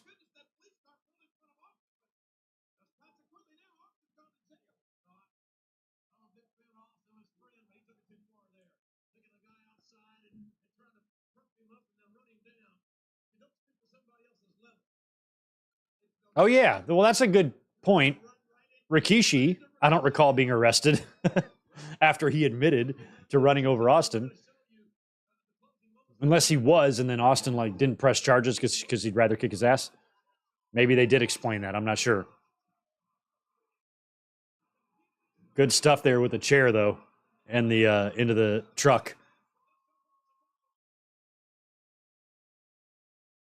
When they're running the plates. Yeah, can you run these plates? Yeah, it's hell yeah. See if he has any priors or any warrants.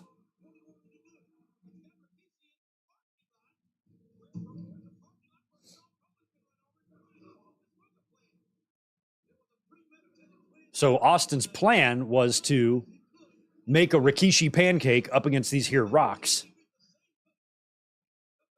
That would be messy. If Austin were to actually hit that. So I'm glad I'm not a EMT or an ambulance driver or a fireman or a cop. Anybody who might be first on the scene in some gruesome, gnarly accident. If I had to see somebody's body just splattered all over the place, I don't know if I could do it. This is really well done. I don't know if this is pre-shot prior to, or if they did all of this live. I don't recall.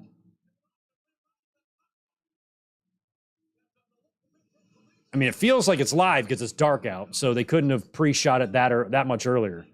It probably was all live. It's like, damn it, get out of my way. Who do they got? Is that Rikishi they got? Oh, no, Rikishi's there. Rikishi in the grass. I hope he gets poison oak. Did he hurt a cop? Oh, God. He injured a police officer, too. It's not looking good for Austin. It's probably going away for a long time. Oh, it's raining. It is raining in Albany. Oh, I love the Rikishi or William Regal music. Oh, don't take it away from us. I was just getting into it. Oh, there, it's back. Hello. Hello, how are you? How are you, sunshine? Hello, good to see you. Cheerio. It's good to see you, too. Always good to see you. Yes. Hello. Good to see you. Yes. Hello. I love William Regal.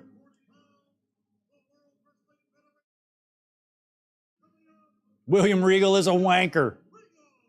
Is he a wanker or a tosser? I sometimes get confused.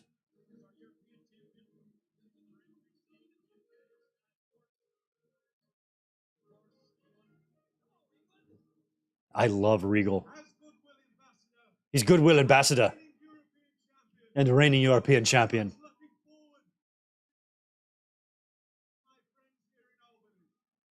Oh, you can't defend your title for your friends in Albany?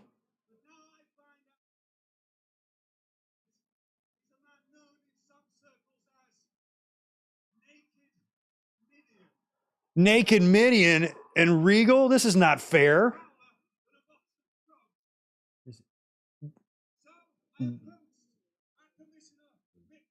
William Regal should not be subjected to this perversion. Yeah.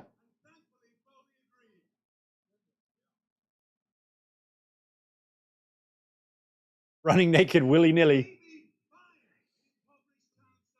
Yeah. Right. It's fine to run around naked in shitholes like Albany, but don't besmirch my title run. Teddy Long is the referee. Oh, look at him. He's just coming out normal. American Badass shirt. Naked, not naked. Oh, he's got the snaps, though. Do you see that? Do you see what I see? His Adidas workout pants there have got those long snaps, so I think they're going to be breakaway. And we're going to get full-on naked Midian.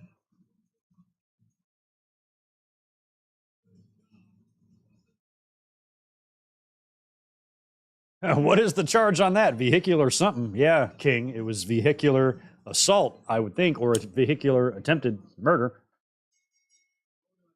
I counted a grand total of 3 attempted murder attempts in that match alone.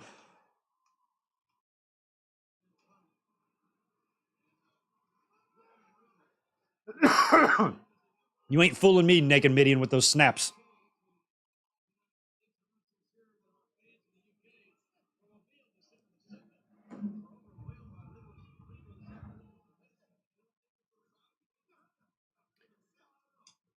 This feels like a WCW pay-per-view match that they would book. Just a rando.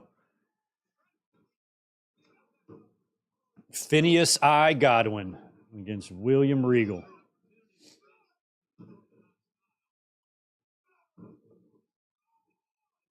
Yes, take it off. Give it to us, Midian.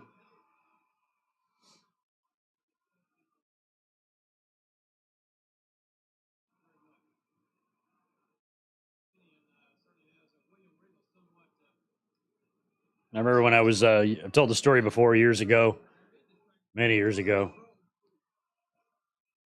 I was backstage at a house show in Detroit, and Midian or Phineas said hi to me like while he was on. It was so crazy because back then the technology, like everybody didn't have cell phones.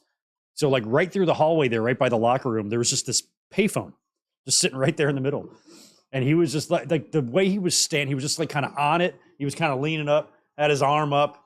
He had some weird clothes on. You could just tell he was talking to his wife or girlfriend or daughter or son or something. He was just talking to family is what he was doing. And he was just, he kind of gave me one of these little things as I walked by. I was like, what's up, Phineas? Continue your conversation. Don't pay me any mind. Say hi to Mama Godwin.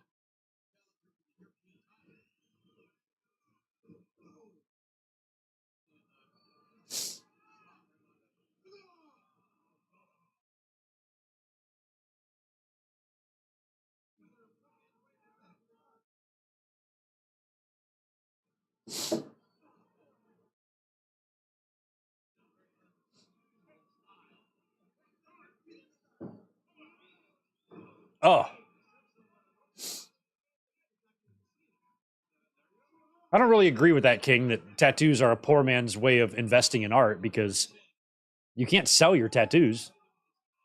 Even if they were a poor investment, you can't even sell them, which makes them not an investment at all. A poor man investing in art would be hand drawing shit and sticking it on your refrigerator and then trying to sell it.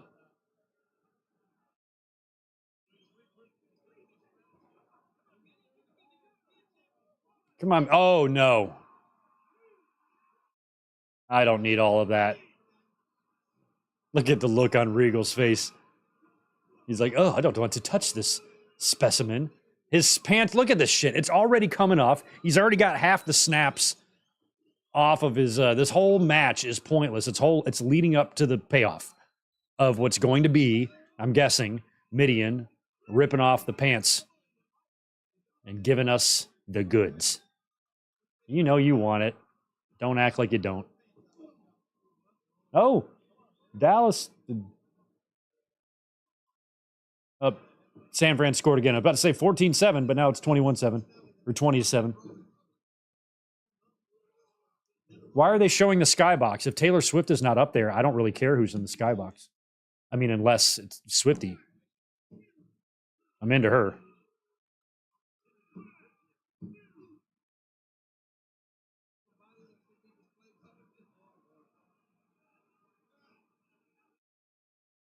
Oh, God. King goes, JR, you don't have a body that you want to display publicly? JR was like, no, King, not really.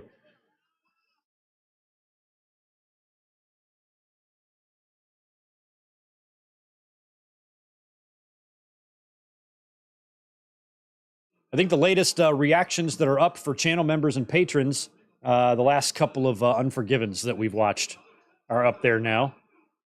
I'll add some more this week. I got a lot of YouTube work to do tonight, so I'll see what I can get accomplished.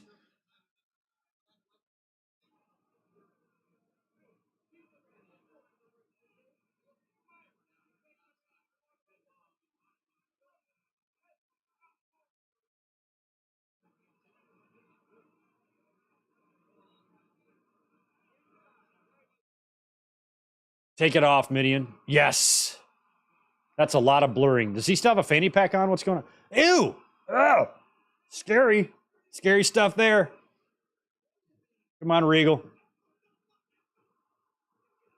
You're going to have to weather this. Look at how... This guy must be huge. Look how much pixelization is going on here. Midian must be a tripod because that pixeling goes all the way down to his feet. Right on. Good for you, Midian. I'm sure your wife loves it. Oh, God. Even with the distortion, it's disturbing. Oh, God.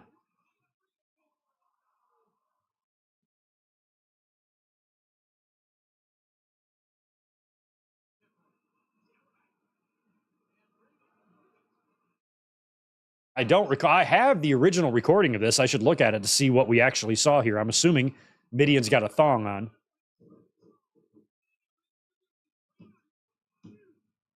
You're used to the crown jewels. Good job, Regal. Beat a naked man. Still the champion of Europe, despite having to deal with gutter trash here in Albany.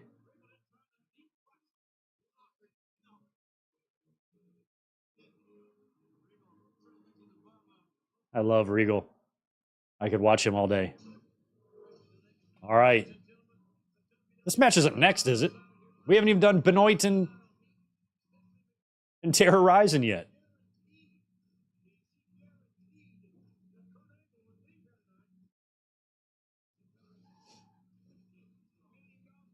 I mean, I always thought Stephanie was a great-looking woman. Even back then when, she was with Triple H, I always thought she was very pretty, but I think I appreciated her. Like, looking at her now, like, she was gorgeous. Maybe I didn't, I certainly didn't think she wasn't gorgeous or anything like that. Just at the time, I didn't really look at her as one of the hottest women in wrestling or anything like that. She's fucking amazing.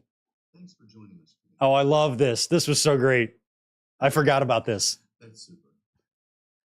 Rock, start this interview by asking you what you think. This was very good. Steve Austin. Well, The Rock will tell you exactly what he thinks about Stone Cold Steve Austin on his little shenanigans. Sure, it's a piece of monkey crap. I like how there's two different interviews of Rock. That's a little stiff, isn't it, Rock? Now he's got the shirt on. Sure, Rock, drink up. Sure, Rock, drink up.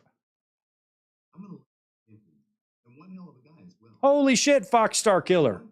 I'll answer that in 1 second. Is being honest with people. After all, integrity is one of my three. I kind of forgot about this. I want to hear it.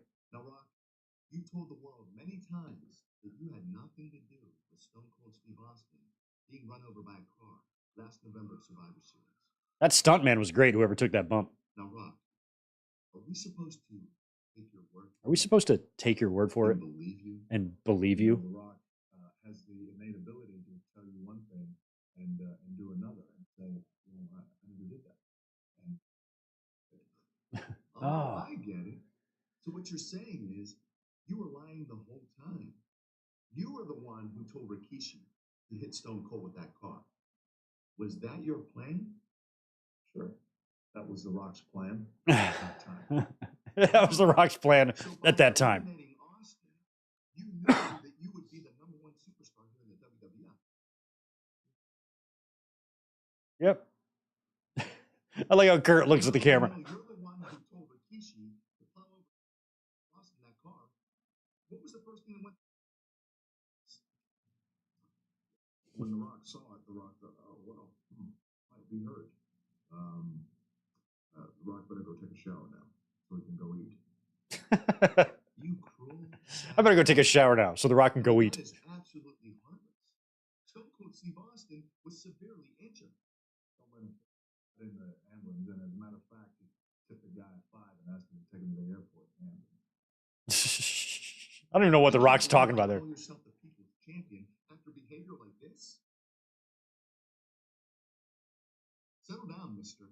Don't make me stop this interview right now. And believe me, I'll do it. It's true. That's that. Let's switch topics. Rock. Oh, this is great. Tonight, you face me for the WWF title. And what For promises the WWF title. I always like the way Kurt said it. What do you think the fans' reaction would be if you would somehow pull off the greatest upset in WWF history and beat me here tonight? Fans don't like that. They want Yeah. to be gratified. They want to be gratified. In terms of they want to win. That is true. That's a very year 2000 shirt Rock is wearing right there. I had one just like it. Look at the big smile on your face. Well, of course I'm smiling. Because I know I'm going to beat you senseless and take your WWF title tonight. Oh, We all know what black. yeah, delicious pieces of meat like The Rock. I came to the ring and gave you the most devastating move in the WWE, the Olympic Slam. The Olympic My Slam. question to you is, how did that? Pain that I sustained during that match. They were Rock watching it. My vertebrae. A vertebrae, that old Sony TV. Those things were heavy as fuck. That was probably a $350 TV at the time. Crazy. What a joke. Oh, Conquistadors. Yeah. Si, senor.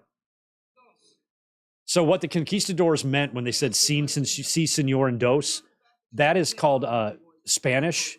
And they was basically saying, yes, sir, and saying that there's two of them. If you need any more translations. Okay, so what Conquistador number 1 said there was, yes, sir. And number 2 said, yes.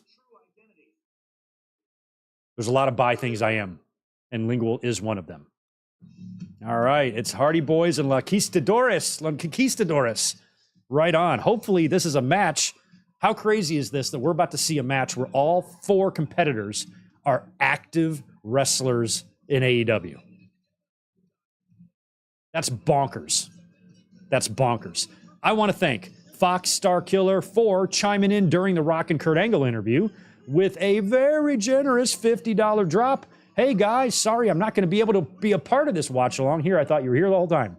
I'm working till 9:45 tonight. Just want to mention how, since I won't be able to when the match happens, but the Rock's theme music stops playing mid-entrance for some reason. Okay.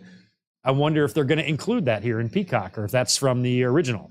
Cool. I didn't know that. Well, thanks for, even though you're not here, dropping in a very generous super chat there, Fox Star Killer. Thank you for everything as always. You've been a member for a long time.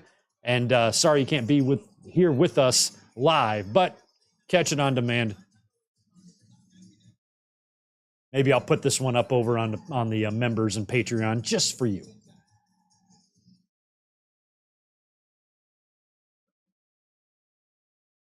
I like the music.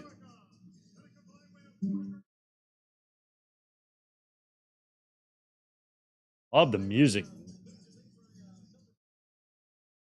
Los Conquistadores, our 1988 Survivor Series runner-ups in the tag team match. Very, very great outing they had against some of the best teams in the history of the business, and almost won, but they were beaten by Powers of Pain, who turned heel and cheated to beat them. And it's I love how Edge's hair can't even stay in the thing. He has so much of it.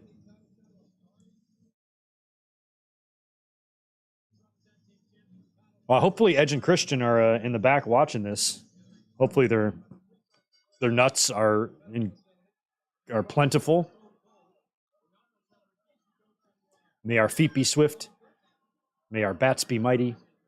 And may our balls be plentiful.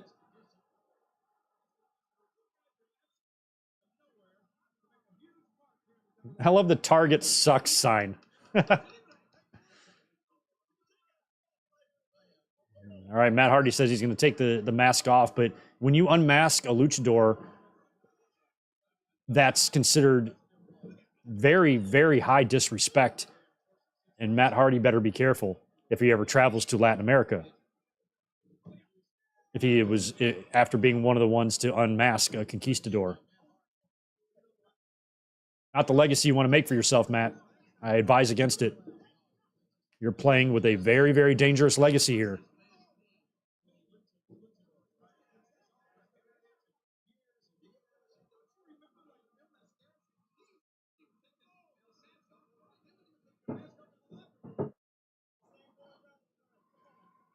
Yeah, a lot of people want to know who the identity of the Conquistadors are, and it's very simple.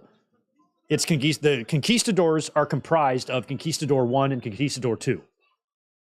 Those are the team members. I don't know how clear we can be about this. This is Conquistador 1. He's the taller.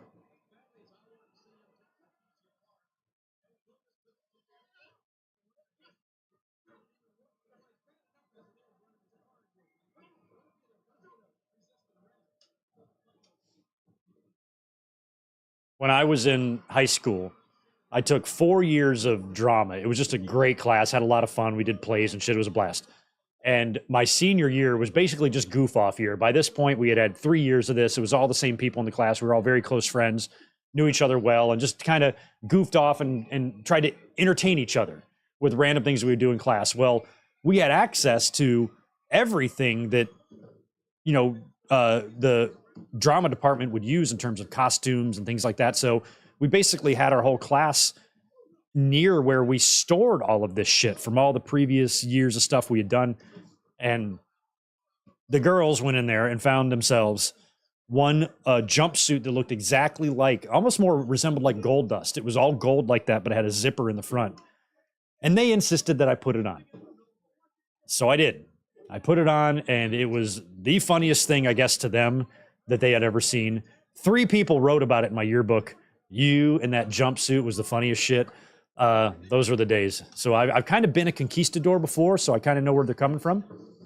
I've worn these things. They take you to a different place, that's for sure.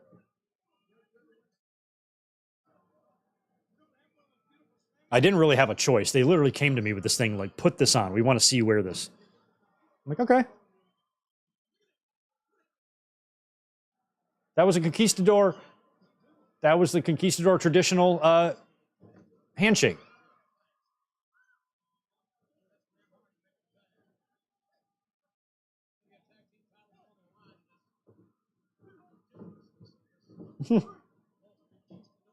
What they should have done is had like a cut to the back to show Edge and Christian watching the monitor. That would have been fun.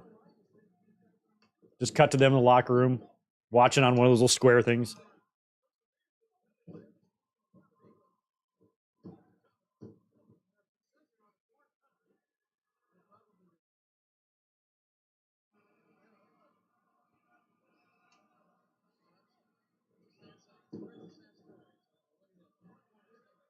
Oh.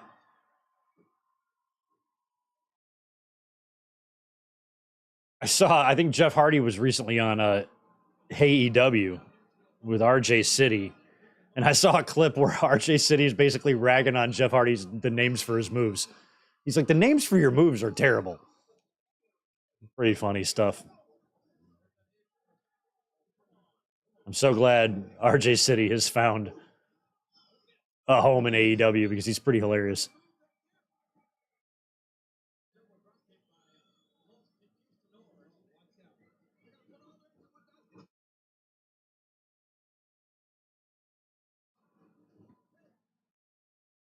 Gout. Oh.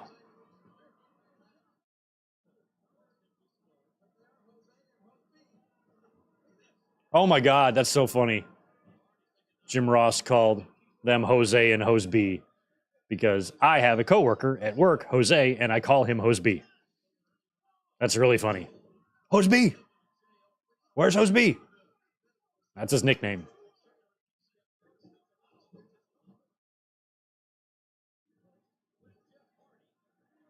Of all the Mexican guys that work with me, they do a weird thing to where none of them go by their real names. They all go by nicknames. So I only know them as their nicknames. And that's how I communicate with them. So Jose is Hose B, and everybody else has got a nickname, especially in the kitchen.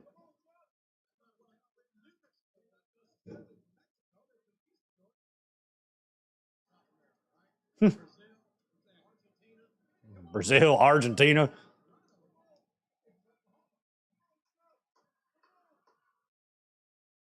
Yeah, I guess these conquistadors are South America. We don't know really where they're from. They're just conquistadoring.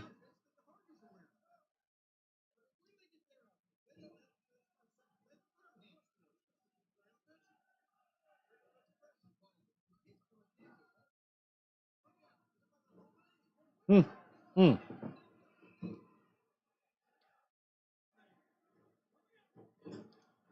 I can't hear what the crowd is chanting.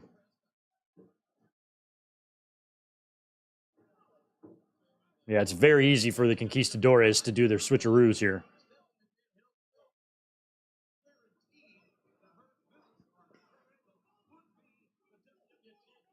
Oh, Stephanie has guaranteed victory for Angle tonight.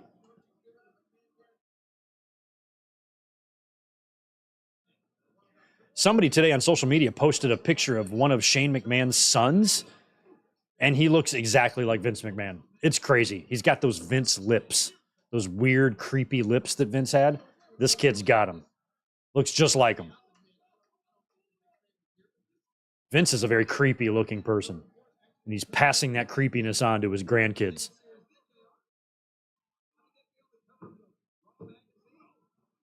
The only one who didn't get his creepy looks was Stephanie. She looks great.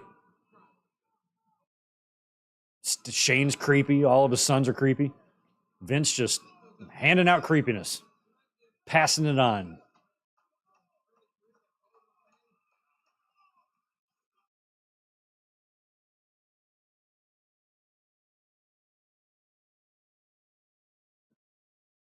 Hmm.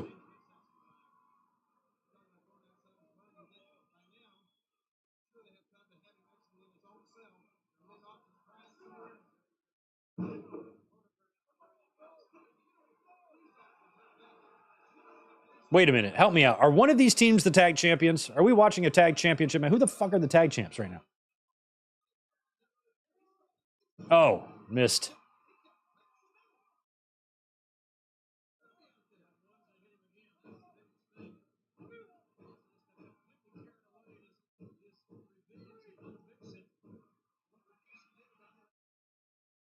Okay. Thanks for that, Victor. So it sounds like it's a rib injury for Cash Wheeler. Didn't hear any specifics on the injury other than when you look at the way the match was structured last night, felt like an injury was what the deal was since he took no offense. So I'm actually kind of glad that it's a rib injury and not a joint, an elbow, a knee, an ankle, anything that can shorten your career. A rib injury can be healed. And so I think that's probably best case scenario, but kind of surprising that they had to drop the title because of that. I mean, even with a broken rib, you know, you just need to be careful for a few weeks. You're going to be all right. So that is kind of crazy that they felt the need to take the title off of them. Okay, the Hardys are the tag team champ. When they came out, I didn't even notice they had belts on or not. Oh, Conquistador number 2 with a very, very reckless dive there. And now Matt Hardy about to do the same thing. They're all up. Get up. I think Conquistador number 2 was hurt a little bit on that dive. He struggled to get up.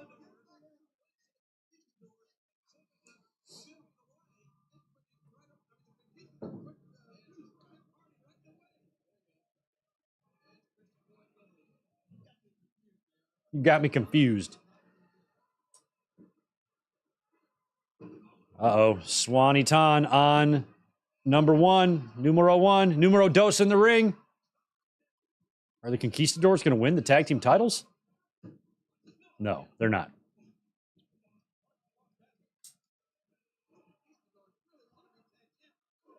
Twist of Fady to number uno. Oh, that might be Dos. No, you do not unmask a Conquistador. You get like 7 years bad luck. Has he got another mask on? I hope so. Oh, good. 2 masks. Yep. Oh, yeah. Wow. Number 2 with a really sweet move. There's a WWF wrestler that does the same move. His name is Christian. He calls his the Unprettier. And Conquistador number 2 kind of did like a modified version of that. Very cool. Drew inspiration from other members of the roster. And the Conquistadors have won the tag team titles. Fuck yeah.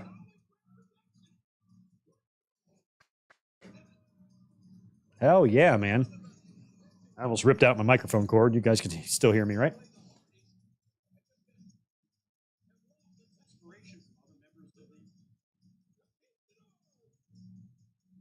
Nice.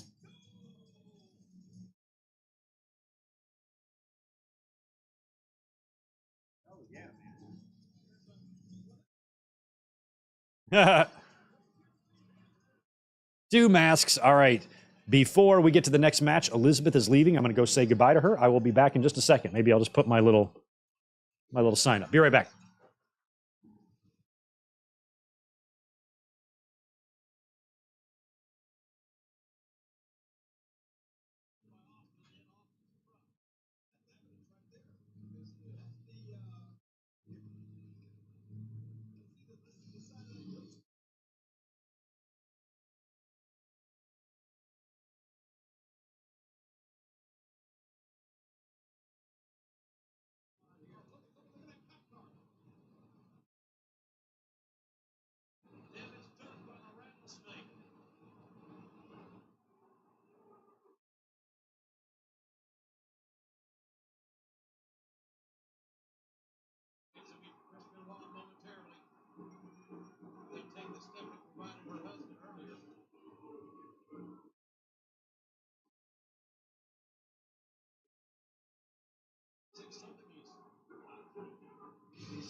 All right, I am back. Thank you for that. Usually those go a little quicker. This one took longer. There we go. We're back just in time for Benoit and Triple H, but I think I missed the video package. So I kind of don't remember what led to this.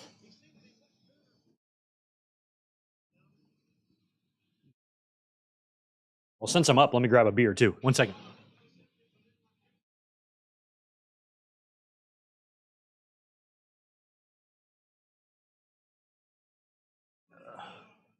All right, Benoit and Triple H. Now, they wrestled when the Radicals first came in, right, on that big SmackDown show. It was technically champion versus champion on that night.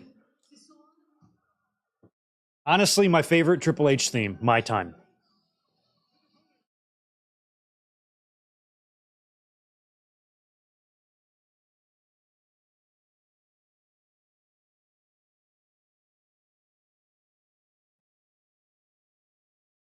I liked this theme. It was always good.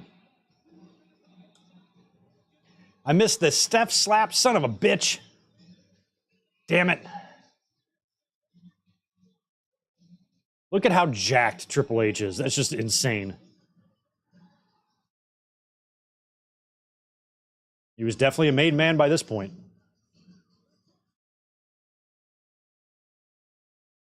Only a couple more months of this song left. I think he debuted it at Royal Rumble 2001, right? The new one, Motorhead.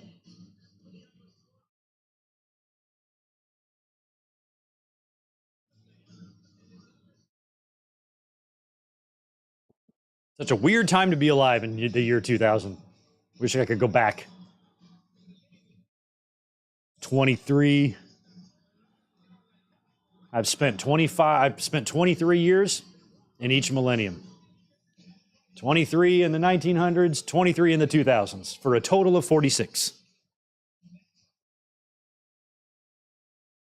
And back then, half of my life ago,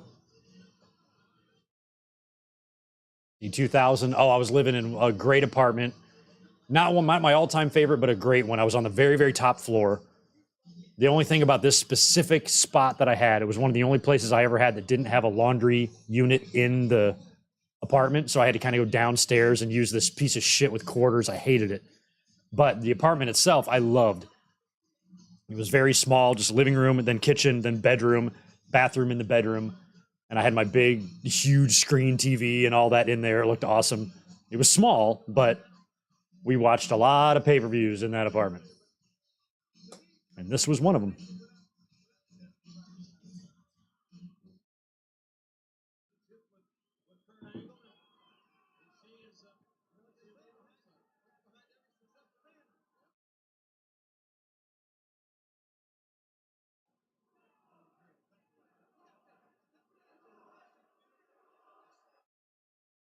In my rent, if I remember right, are you sitting down for this? In my top level penthouse apartment was about $360. That's it. It is 14 times that now. That's inflation.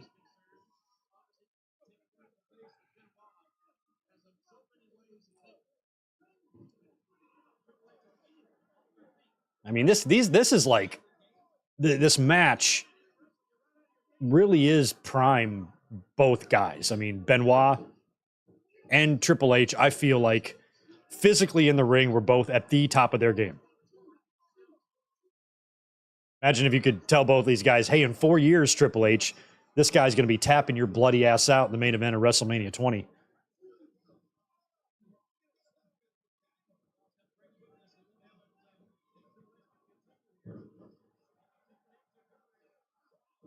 Wow.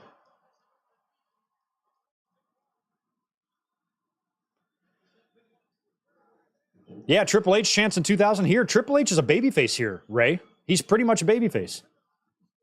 He was briefly a face during, he still acted like a heel, but fans liked him.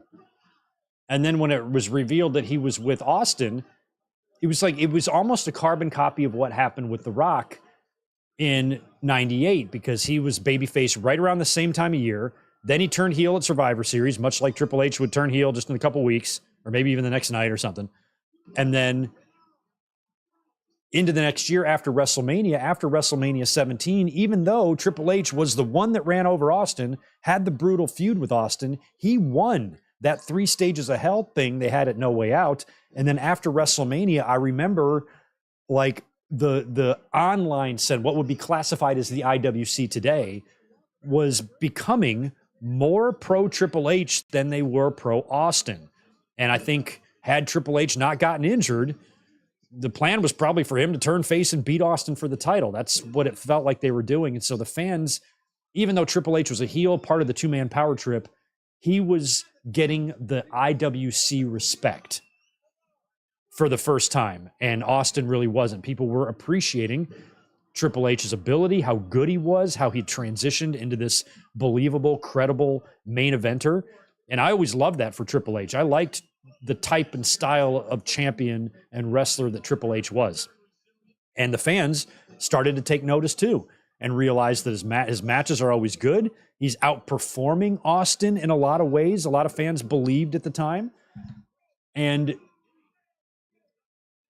he was just kind of starting to bubble. And then that injury happened when they were already teasing some issues between the two guys. And, it would have, had that injury not happened, I think that might have been our SummerSlam match.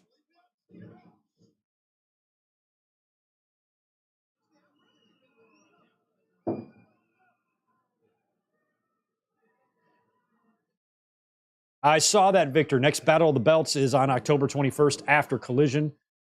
I didn't mention that today, but I did know about it.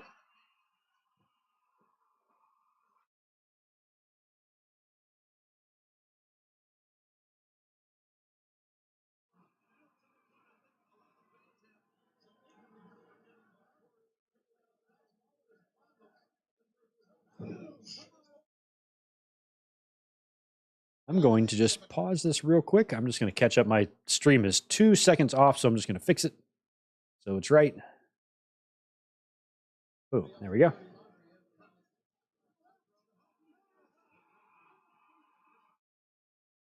Oh, love that. Lacing back.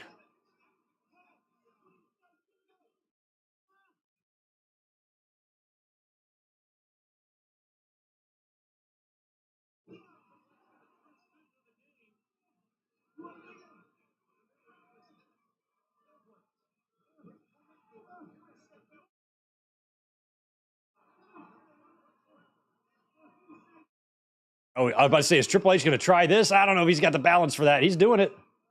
What is this called? This backwards, upside down STF chin lock thing that he's doing? You need a strong neck for that.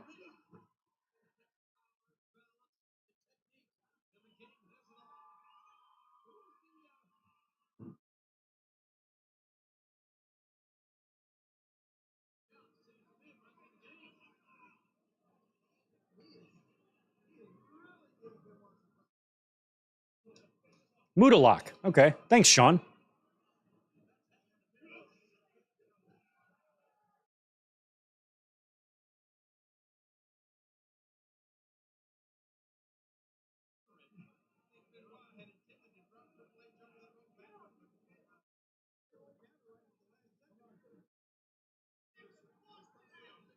Getting some funny pictures of Tito. If you're wondering what Tito's up to, he's just under there doing that. Except my screen's dirty.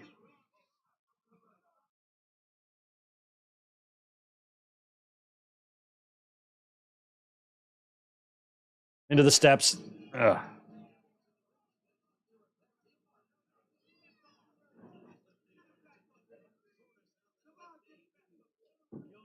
I'm pretty sure, I don't know if they've done it yet, but I know one of Austin's early matches back after his injury, they did a match with Austin and Benoit on Raw. It was probably in this very month of October, and I just thought that was so cool. It might have already happened. But I don't think it did. I don't think Austin wrestled until, like, back in the ring with his gear until after this. But I remember that Austin and Benoit match on Raw, and I'm like, that's so cool. That's just so cool that we're getting that, because the Radicals came in when Austin was gone, hurt. So that was like his first interaction with some more of these WCW cats, and I just love that. Benoit and Austin probably would have briefly crossed paths there in WCW in like 94 or 95 when Benoit came in.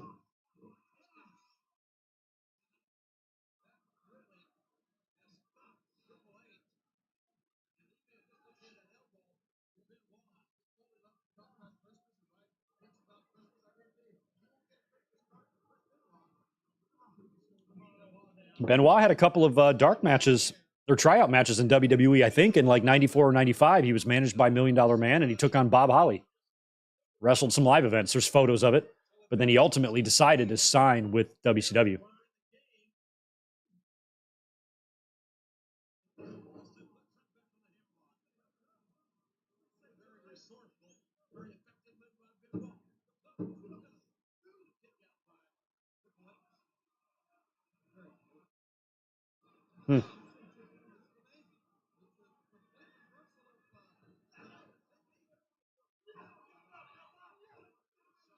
Benoit taking it to Triple H hard.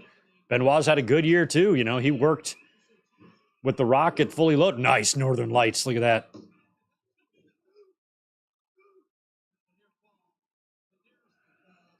The nearest of falls.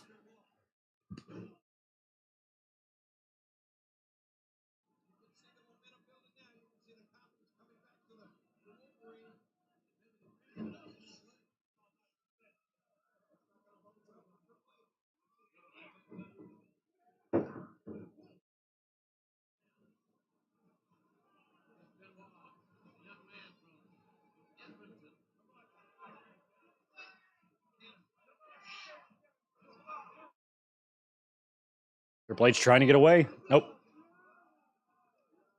Yeah, your turn to eat some steps, Benoit. How do you like it?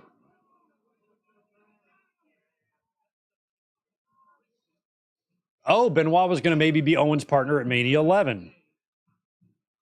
That would have been weird. Not sure if I've heard that rumor before or not, but I don't. Introducing Benoit as somebody who's unknown at that time. It's not like he would be bringing out somebody that people are going to recognize. I'm not sure if I believe that rumor.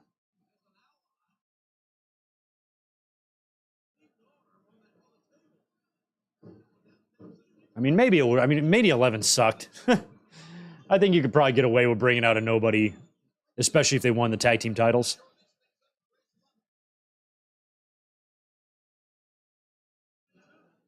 I would have loved some Chris Benoit and Hakushi matches in 95. That would have been awesome.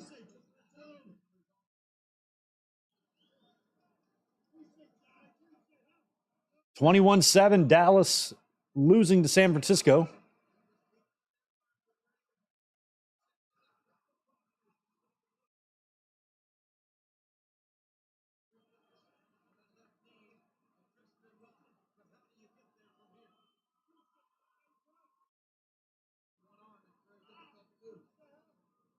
Oh, last chancery. Was that Austin Aries' old move or something? I remember that.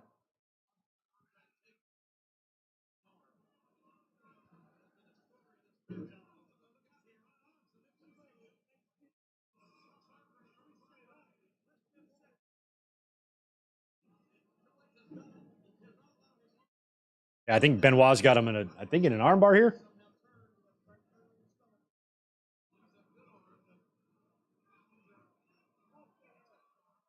Off the hair. Stay off the hair. He's got a lot of it. A little hammerlock, belly to back, maybe.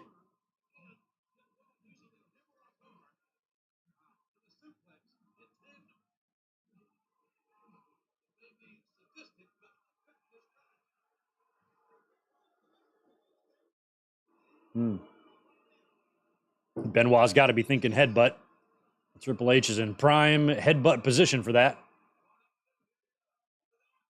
Nailed it. Right on the arm, too.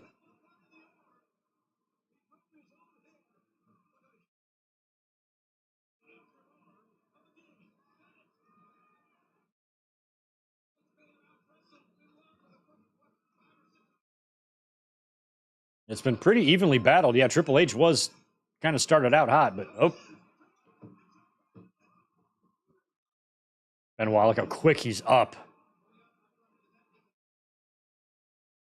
I couldn't imagine being so muscular that you just walk around with your arms like sticking halfway out. Davey was like that too.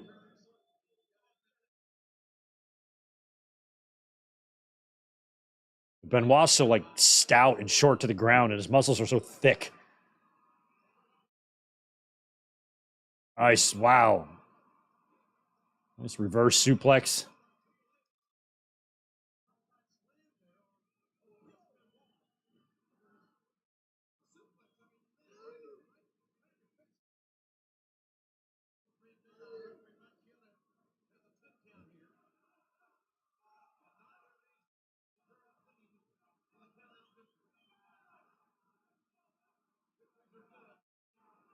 Victories are good. Pills are good. Loving Dumb and Dumber where they're giving him his heart pills. Pills are good. And it's rat poison. Oh. Good right hands, too. Jeez.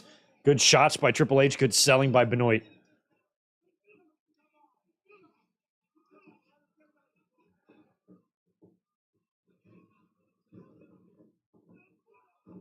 Nice high knee.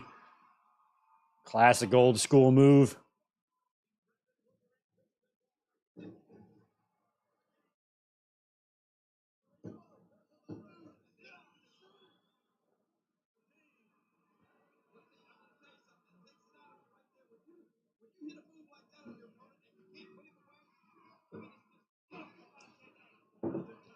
They've been saying that rumor and innuendo shit for years on that podcast.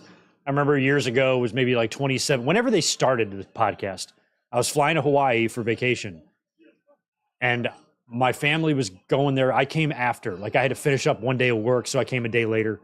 So I'm by myself flying, and I'm listening to them for the first time, and I hear them talk about how Bruce just didn't know the definition of the word, and now they just make it a joke. Oh, big superplex. God, that was hard. That was almost like a snap superplex. Like Triple H came down so hard with Benoit. But I remember like Conrad and Bruce explaining how that came to be and like laughing. And here we are all these years later. I think they're still saying that shit.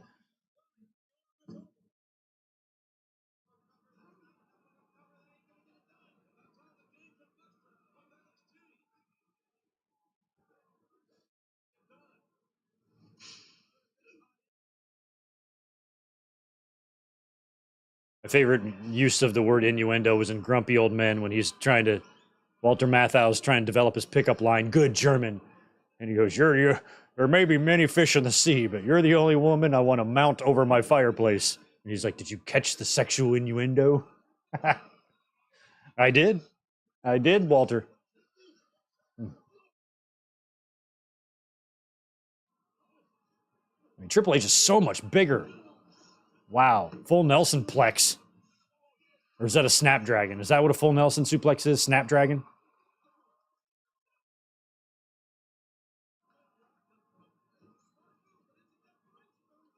Another one. Another snappy. Triple H is almost just like too big for that move.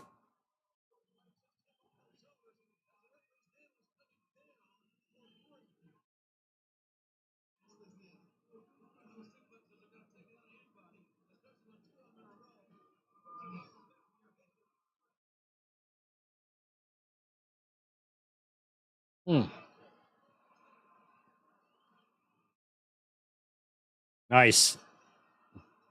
Crossface locked in.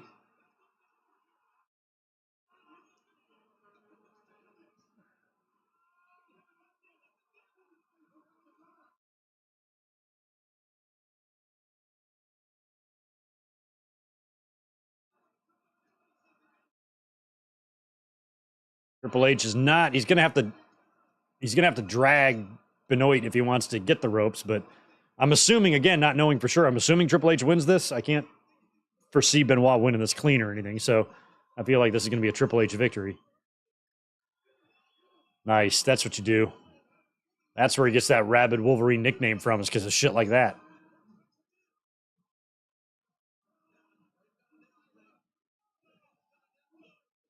See, unfortunately, unlike 4 years later, there's no blood trickling down, dripping all over Benoit's arms. Triple H tapping out in front of a sold-out MSG.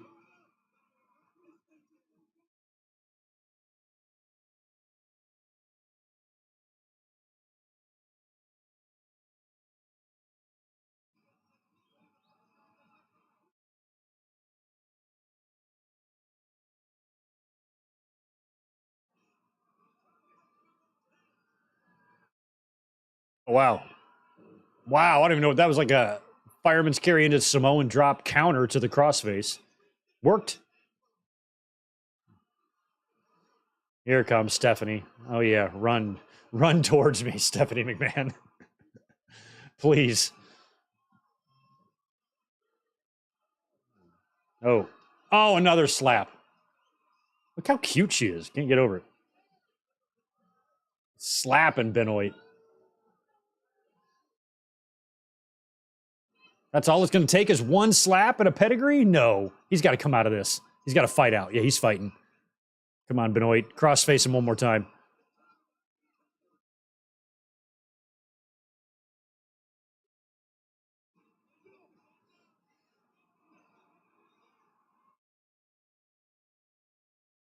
Hmm.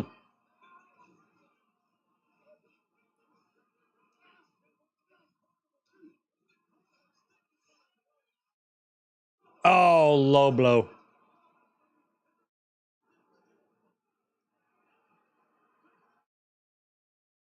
Pedigree. God. That's got to be a gnarly move to take. I just wouldn't want to take a pedigree. Stephanie. Well, you defied your husband. He told you not to come out there.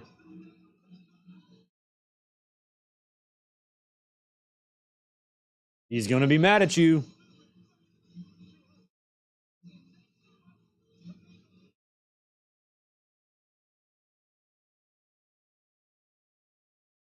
Would be nice if we could hear the announcers, but we can't.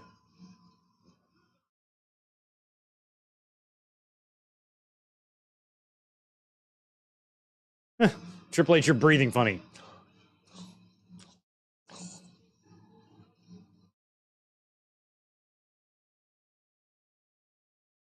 What a slap.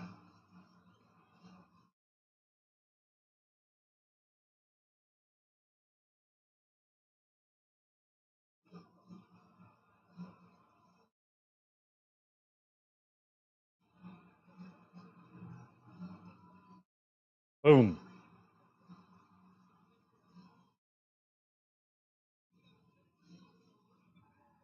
How come we can't hear them? I literally can't hear anything. I hear nothing coming from their voices. So crazy. What is the deal with that? I got to pull up the original recording and see if it's that bad. Look at these guys.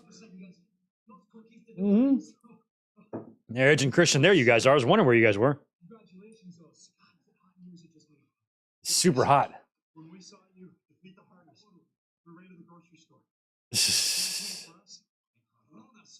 Champagne for us and Coronas for you. That's the worst champagne you could have possibly bought, Edge. Viva las S. So I wonder who's really under there now. Viva las S.A. Rios. That's hilarious. All right, now it's time for our main event.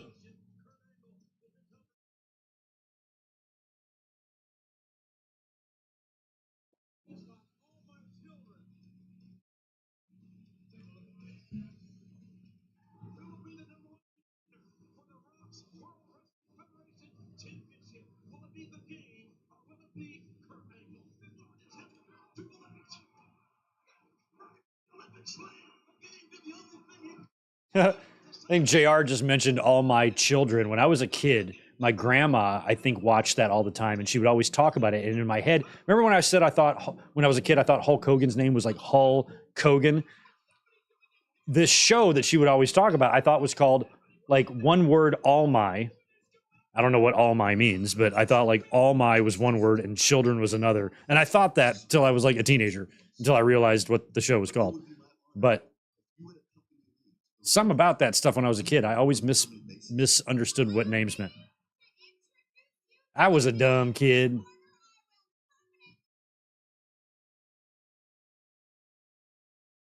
Kurt went in for the hug and Stephanie's like, nah.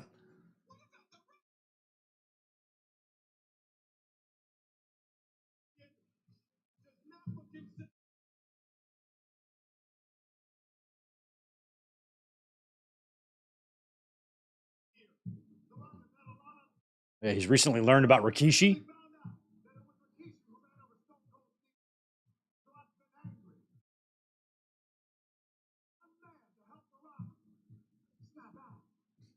Kurt Angle.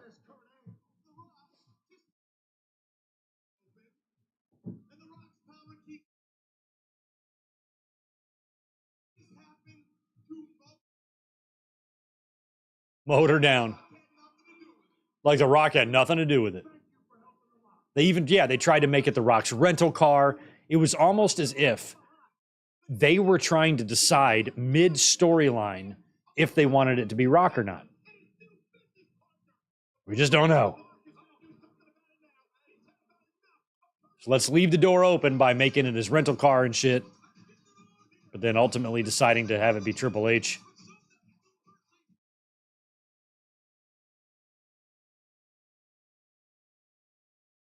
Somebody asked me earlier in the chat if during this time, if people were complaining about Kurt Angle's fast rise to the top. Not really. Angle was, there might have been some that was like, oh, he won the title pretty quick, but I had, by the time he won the title, me personally as a fan, I was already viewing him as legit.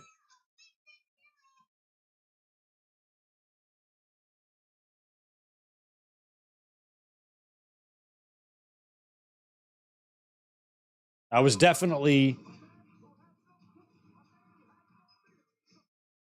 definitely respected Angle and what he had done by this point. He'd only been in the company a year, but he had some good pay-per-view outings, some good matches, and he was proving that he was just as good as the Benoits and the Jerichos and guys like that. So I was okay with it. I don't recall it being a big topic of conversation, like in terms of people saying, oh, he got it too quickly or anything like that. No. I mean, it's pretty fucking quick, 1 year, but Diesel won it in 1 year. Rock won it in 2. It's not super rare, but I think if anybody, of Rock and Diesel, the two fastest rises to the top that I can think of in recent years around this time, Angle caught on quicker than both of them did. And Rock was very good, but nobody caught on faster than Kurt. He took right to it.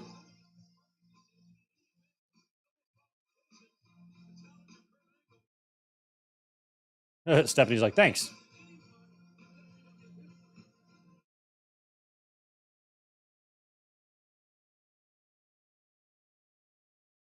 Here comes Rock, about to drop the title, but he'll win it back from the very same man just a few months later.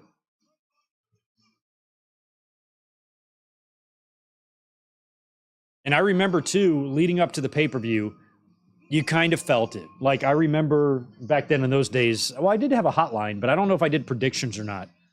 But I wasn't surprised that Angle won the title because it did feel like that was a real possibility, especially with everything going on with Rikishi and stuff. You know, Rock didn't really need the title for that. So Angle got a run. Rock got to do his shit with Rikishi and all of that. While Austin worked with Triple H. And then Rock would win the title back in order for them to do the Houston, we have a problem thing. Oh, is this where the music shuts off? Is this what we were talking about earlier? Maybe it shut off early. Yeah, and then just a few Well, I guess that would be another year. We were about a year and a half away, Juliet, from Brock showing up.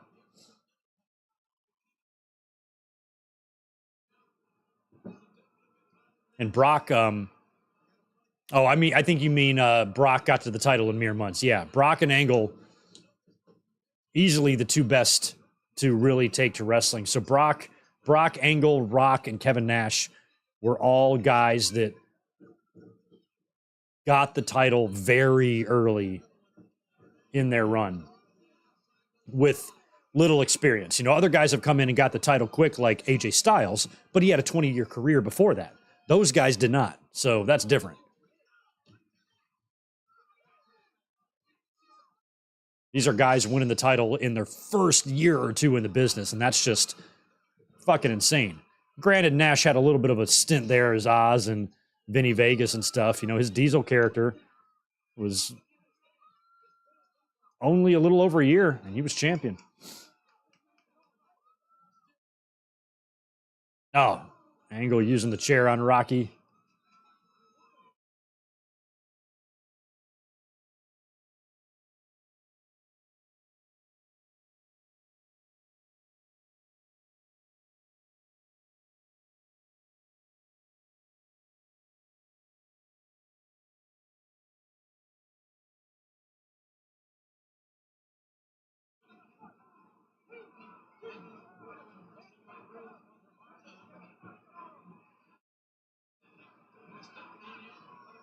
Stephanie, haven't you caused enough trouble, Stephanie? I'm not complaining. I really do think you're looking fine tonight.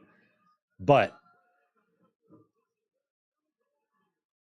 think you're asking for trouble. You're asking for a rock bottom. Ooh.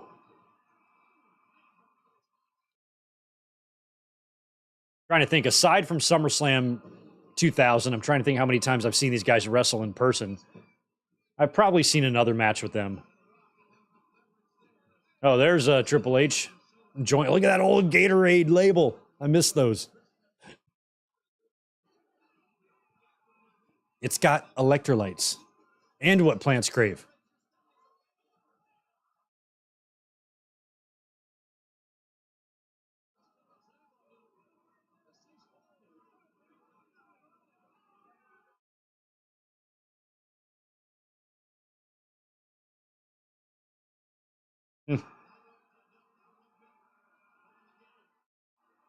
Uh-oh. Yeah, get out of the tech area. Back in these days, it was probably really easy to... Oh my God. Right through that aluminum siding.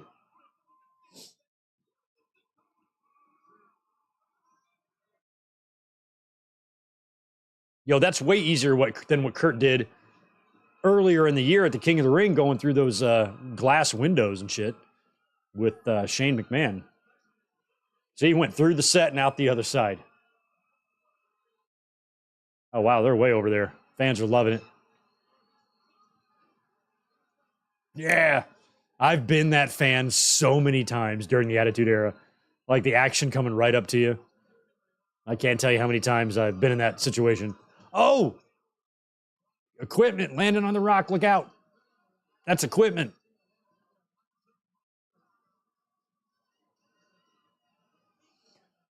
Look at this guy. Brock Purdy. He's fucking 8 for 8. 2 touchdowns.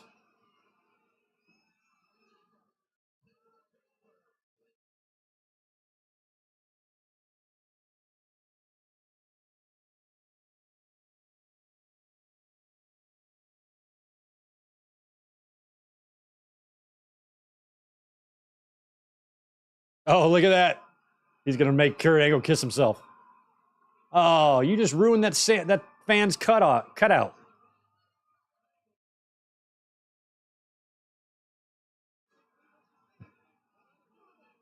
It's so funny. Like, I honestly think for this time period, this is the best Stephanie McMahon's ever looked. I'm mesmerized. I'm like, way to go, Triple H. Bravo.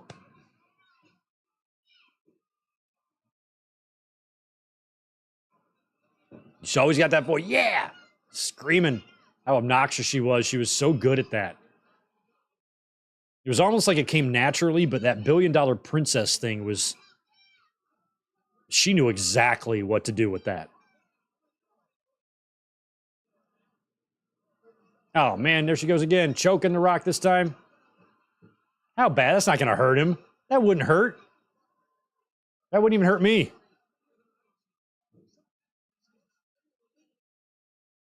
So happy that she's able to legally break the rules. What a Jezebel. William Pender showing up just for a thumbs up. That's what we like to see. Thanks, dude.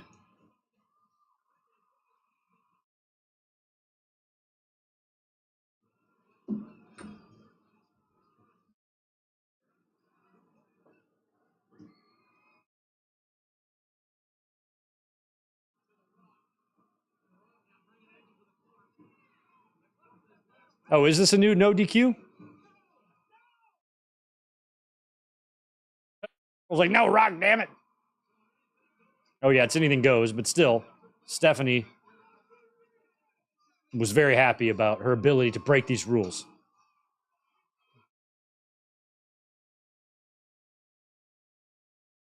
Yeah. What are you yelling at me for, Earl? You know what no disqualification means? It means thy shan't be disqualified.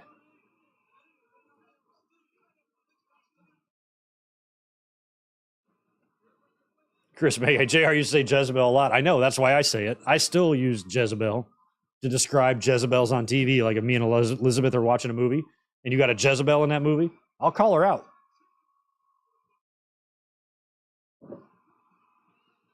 Stephanie, motherfucker. Eyeing up Earl like that. Uh-oh. Stephanie's going to get brought in the ring. Look out.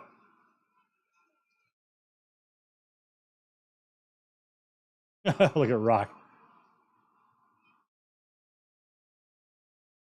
Stephanie is hightailing it. Oh, look out, girl. And you got heels on, too. You ain't going to be going very far. Another cool thing about Steph at this time is she wasn't afraid to, like, get in harm's way, man. She'd take bumps. She'd get right in there with it. Her dad really passed that on to her and just do anything for the sake of entertainment, no matter what. All of them are like that. I'm worried if Shane McMahon's kids start getting into wrestling, they're all going to be fucking nuts. Can you imagine? All three of his sons becoming like trios champions somewhere? I guess AEW.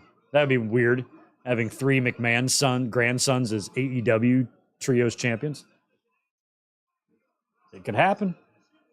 Look out, Acclaimed.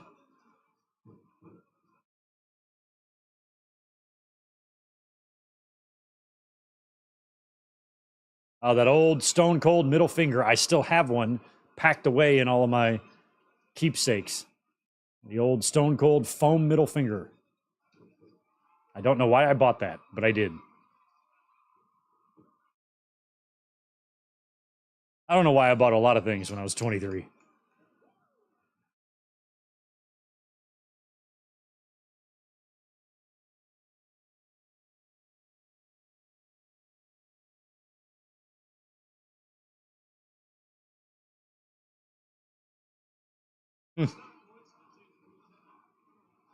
Chinlock on the Rock.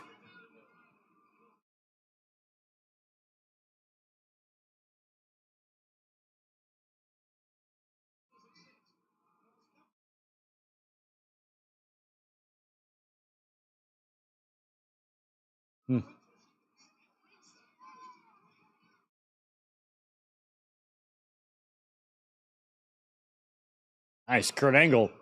He just spit right on the Rock's head?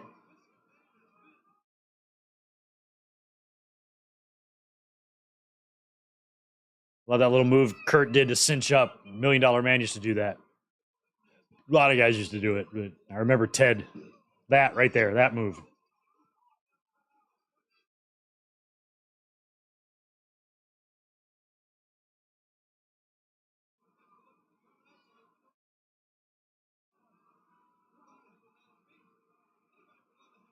Yeah, I still got my middle finger. I'm pretty sure I got my middle finger foam finger. It's packed away somewhere. I don't think I ever got rid of it. I'm sure I have it.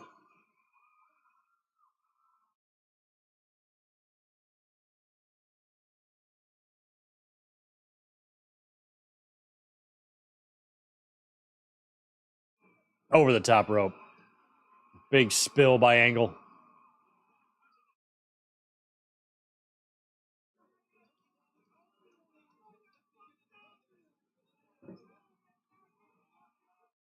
Look out.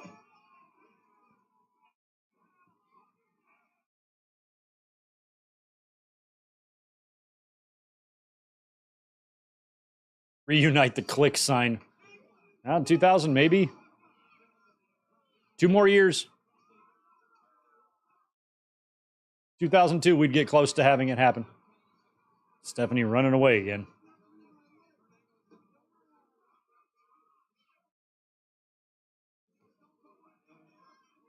Oh, yeah, Stone Cold's in the clink. I forgot.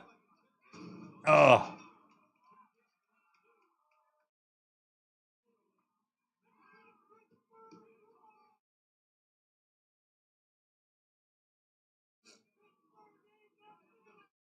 Love Howard just sitting there with the belt. Oh, no.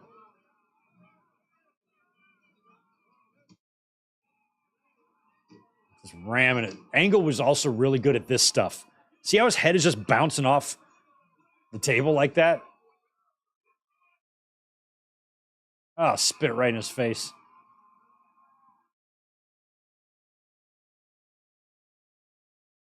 We haven't had either one of these announce tables get completely destroyed yet, so we'll see if a rock bottom through one of these tables happens or not.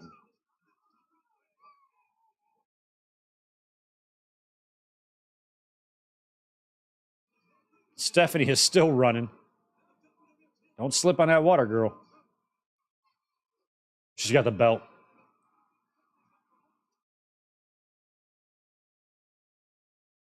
Smart move by Steph going over to distract Earl now. Well, it doesn't matter if she distracts him or not. Now Angle's got the belt.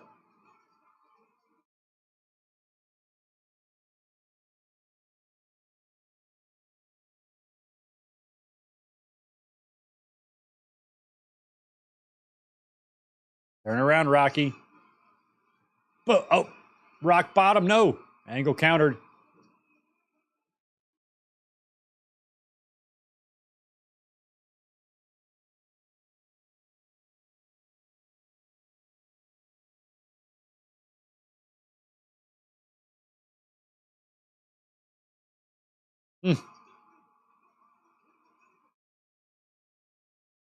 Stephanie cannot believe it. I'm surprised why she bothered distracting Earl, I guess just so he couldn't stop Angle from using the belt. And Angle's busted out, open now above his eye, or on the side of his eye. Oh, what a right hand. Another one.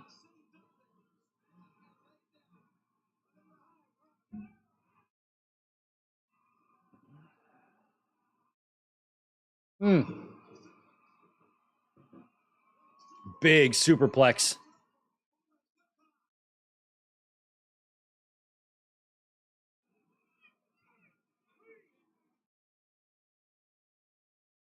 Cover him. There you go. I think they're both bleeding above their eyes. Look at this guy on the phone in the front row. Get off the phone, motherfucker. Fucking antenna on the phone. Those were the days. Look at that thing. I think just one generation away from being a Zach Morris phone. Zach Morris is trash. Oh.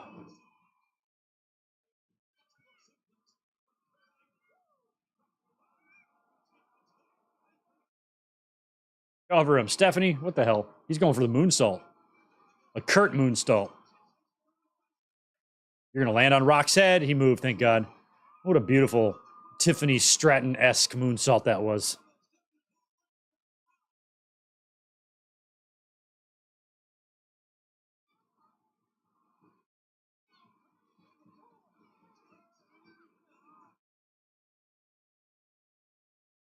Earl just kicked her.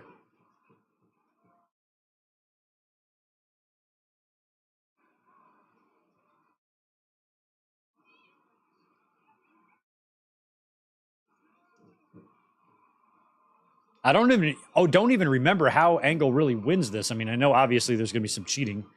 I don't know if it's just Stephanie or if if Rikishi I think Rikishi comes out.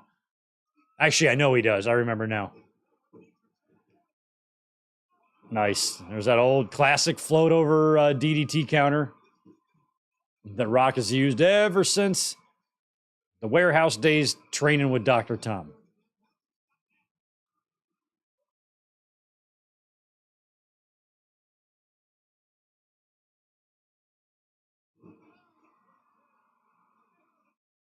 Belly to belly throw. There we go. Spiny. There's Stephanie. Look out, Rock. What's he going to do? Rock bottom her? Think he might. She's asking for it. There we go. Stephanie could take a rock bottom, though, couldn't she? She really could. That's a McMahon. He did the same thing to her at SummerSlam. Oh, please hit Stephanie with the people's elbow. She is out cold. Girl is out cold. Oh, no.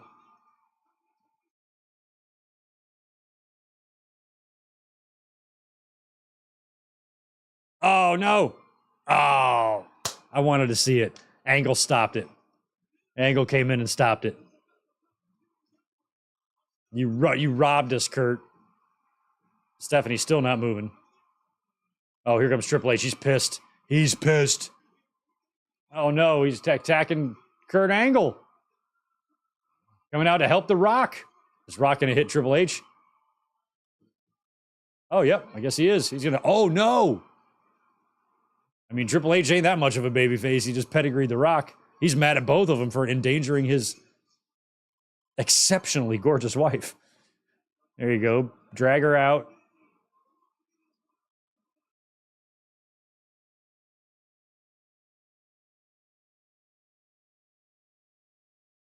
Take Stephanie away. He's like, I'll just take her back here. It's like Vince carrying, or Hogan carrying away Elizabeth. I feel like Stephanie's laughing her ass off right now. This is so funny. Uh-oh. 1, 2, and Rock kicks out. It's all about the eyes. If you want to know if somebody's kicking out of a pin or not, just see if their eyes are watching the ref. Dead giveaway.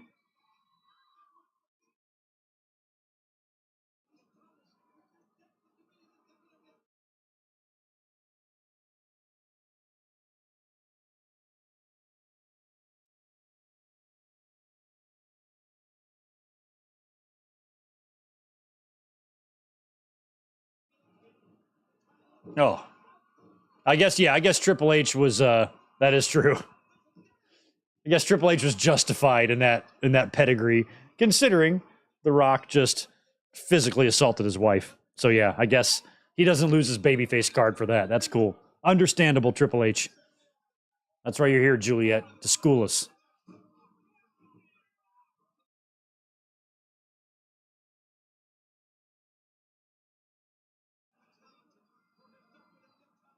Angle still rolling back out.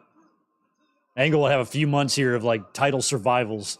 He did the switcheroo double thing with his brother, with The Undertaker at Survivor Series. He survived that Hell in the Cell fiasco at Armageddon. Survived Triple H.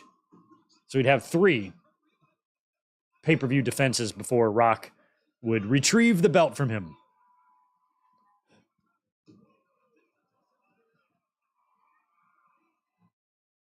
Fozzieaholic at AOL.com.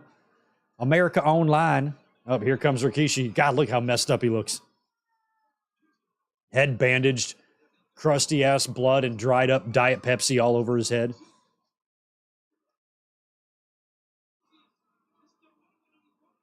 Does Rock see him? Angle sees him. Oh, he's fighting with... Oh, shit. Rikishi's coming out there to try to help The Rock.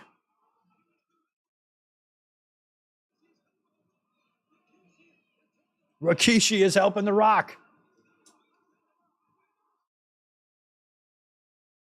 Down goes Angle. Oh, low blow. Yeah, you pay attention to that. Up, rock bottom. Unable to make the cover.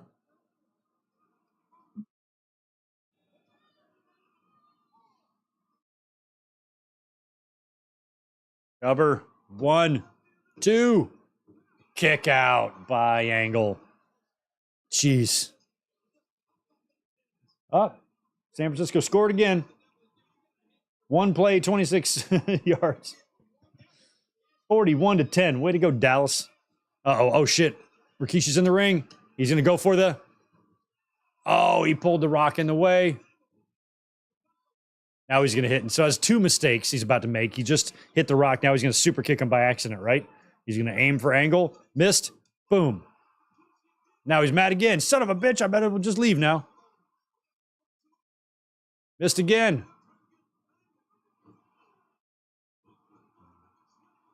Okay, get out of there, Rikishi's got to hit the Angle slam on Rock. He's got it. Nice.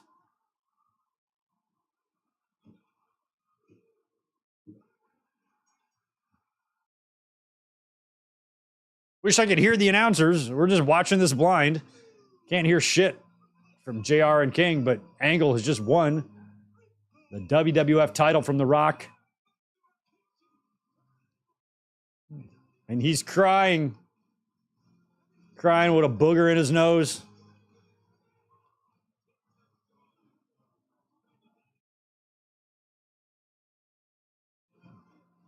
That's not a tooth. That's just straight booger. Big ol' honking booger. It's funny, when I decided to do this show, I'm like, this has got to be my thumbnail. Like this image of Kurt and the belt. Oh man, he's busted open too. How did he get busted open? The super kick? Super kick busted him open? Wow. And Rock has lost the WWF title to Kurt Angle. And this would set up Rock Rikishi at Survivor Series.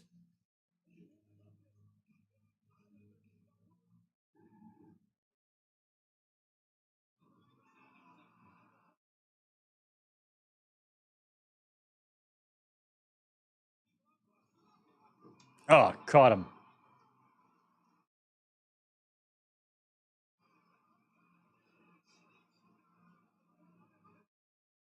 That was a weak-ass Angle slam, but he got Rikishi up, but barely. And then this one looked great. I love this one. Great sell, great kind of rotation on that one. It looked more devastating than just your typical fireman's carry slam that Angle normally does. I liked it. Now Rock turns and does walking tall. Tears of joy. Angle, new champion. Very fun. I'm glad we knocked this pay-per-view out, guys. All right, that's a wrap on No Mercy 2000.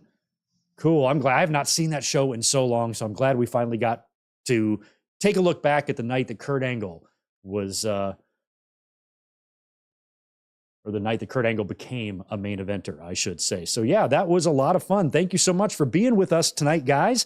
I got a big, busy day tomorrow, but if for any reason Damian Priest walks out of Monday Night Raw as the new World Heavyweight Champion, I will come up here and do a mic drop about it. Otherwise, no podcast tomorrow because we are going to be back live on Tuesday for the big double live reaction NXT and AEW Title Tuesday. I am looking really, really forward to that. So thanks again for being here. As always, guys, I appreciate it. Another fun Sunday together. Big double header. If you didn't catch our Fastlane review earlier, please check that out. And I will catch you guys Tuesday night for a pretty big live reaction. Y'all have a great Sunday night.